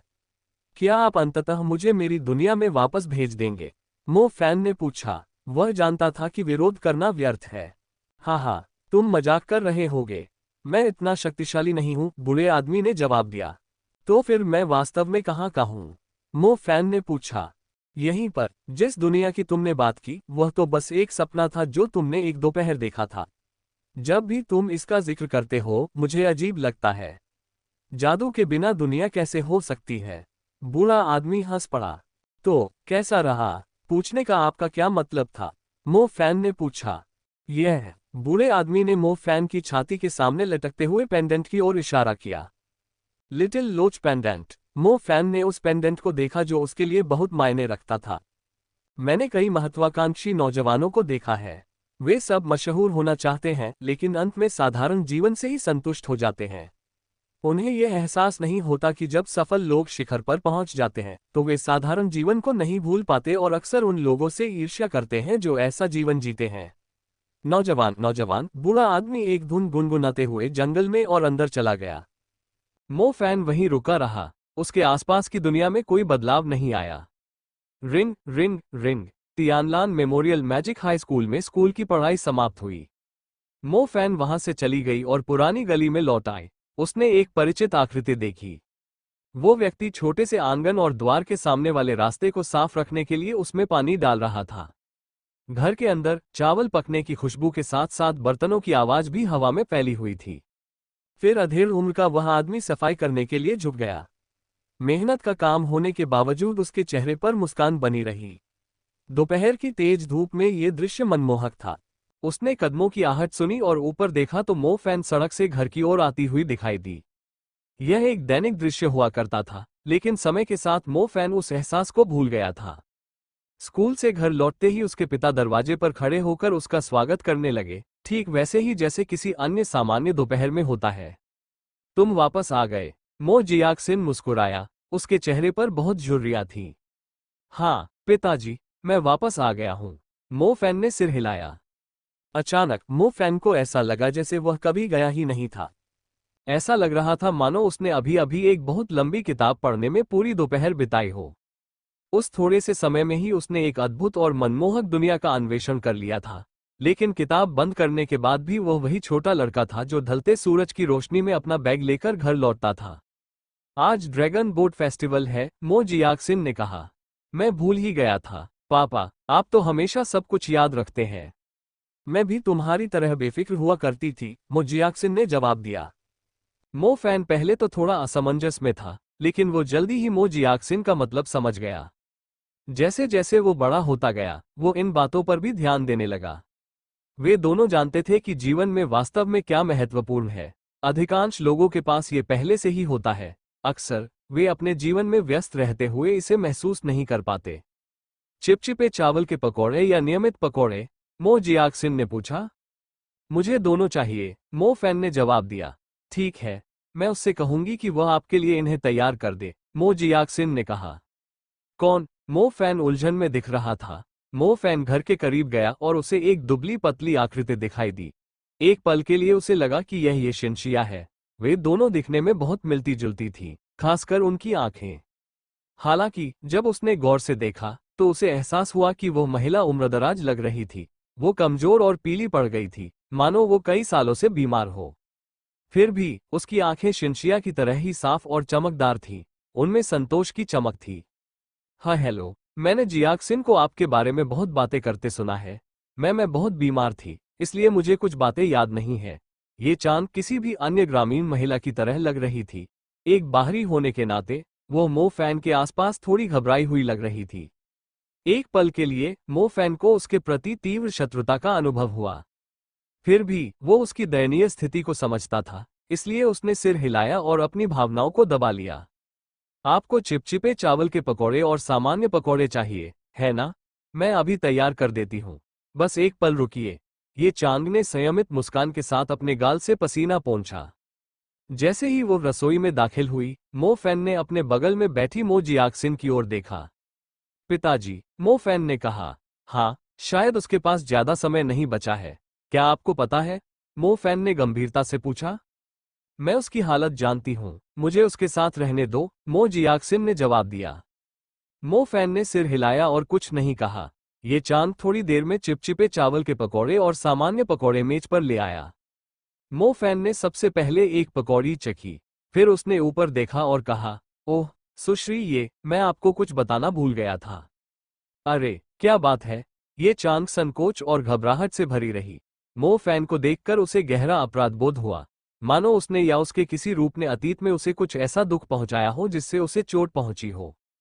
उसे इस बात की भी चिंता थी कि मो फैन शायद उसे पूरी तरह से स्वीकार न करे। उन्होंने कहा, ड्रैगन बोट महोत्सव की शुभकामनाएं। ये चांद ने हैरानी से मो फैन की तरफ देखा। उसे उम्मीद नहीं थी कि वह ऐसा कहेगा। ड्रैगन बोट महोत्सव की हार्दिक शुभकामनाएं। ये चांद ने कुछ देर बाद आखिरकार शांत होकर ईमानदारी से जवाब दिया। हाँ हाँ, अब से हम सब सुरक्षित और स्वस्थ रहें। मो जियाक्सिन ने अपना गिलास उठाते हुए हंसते हुए कहा।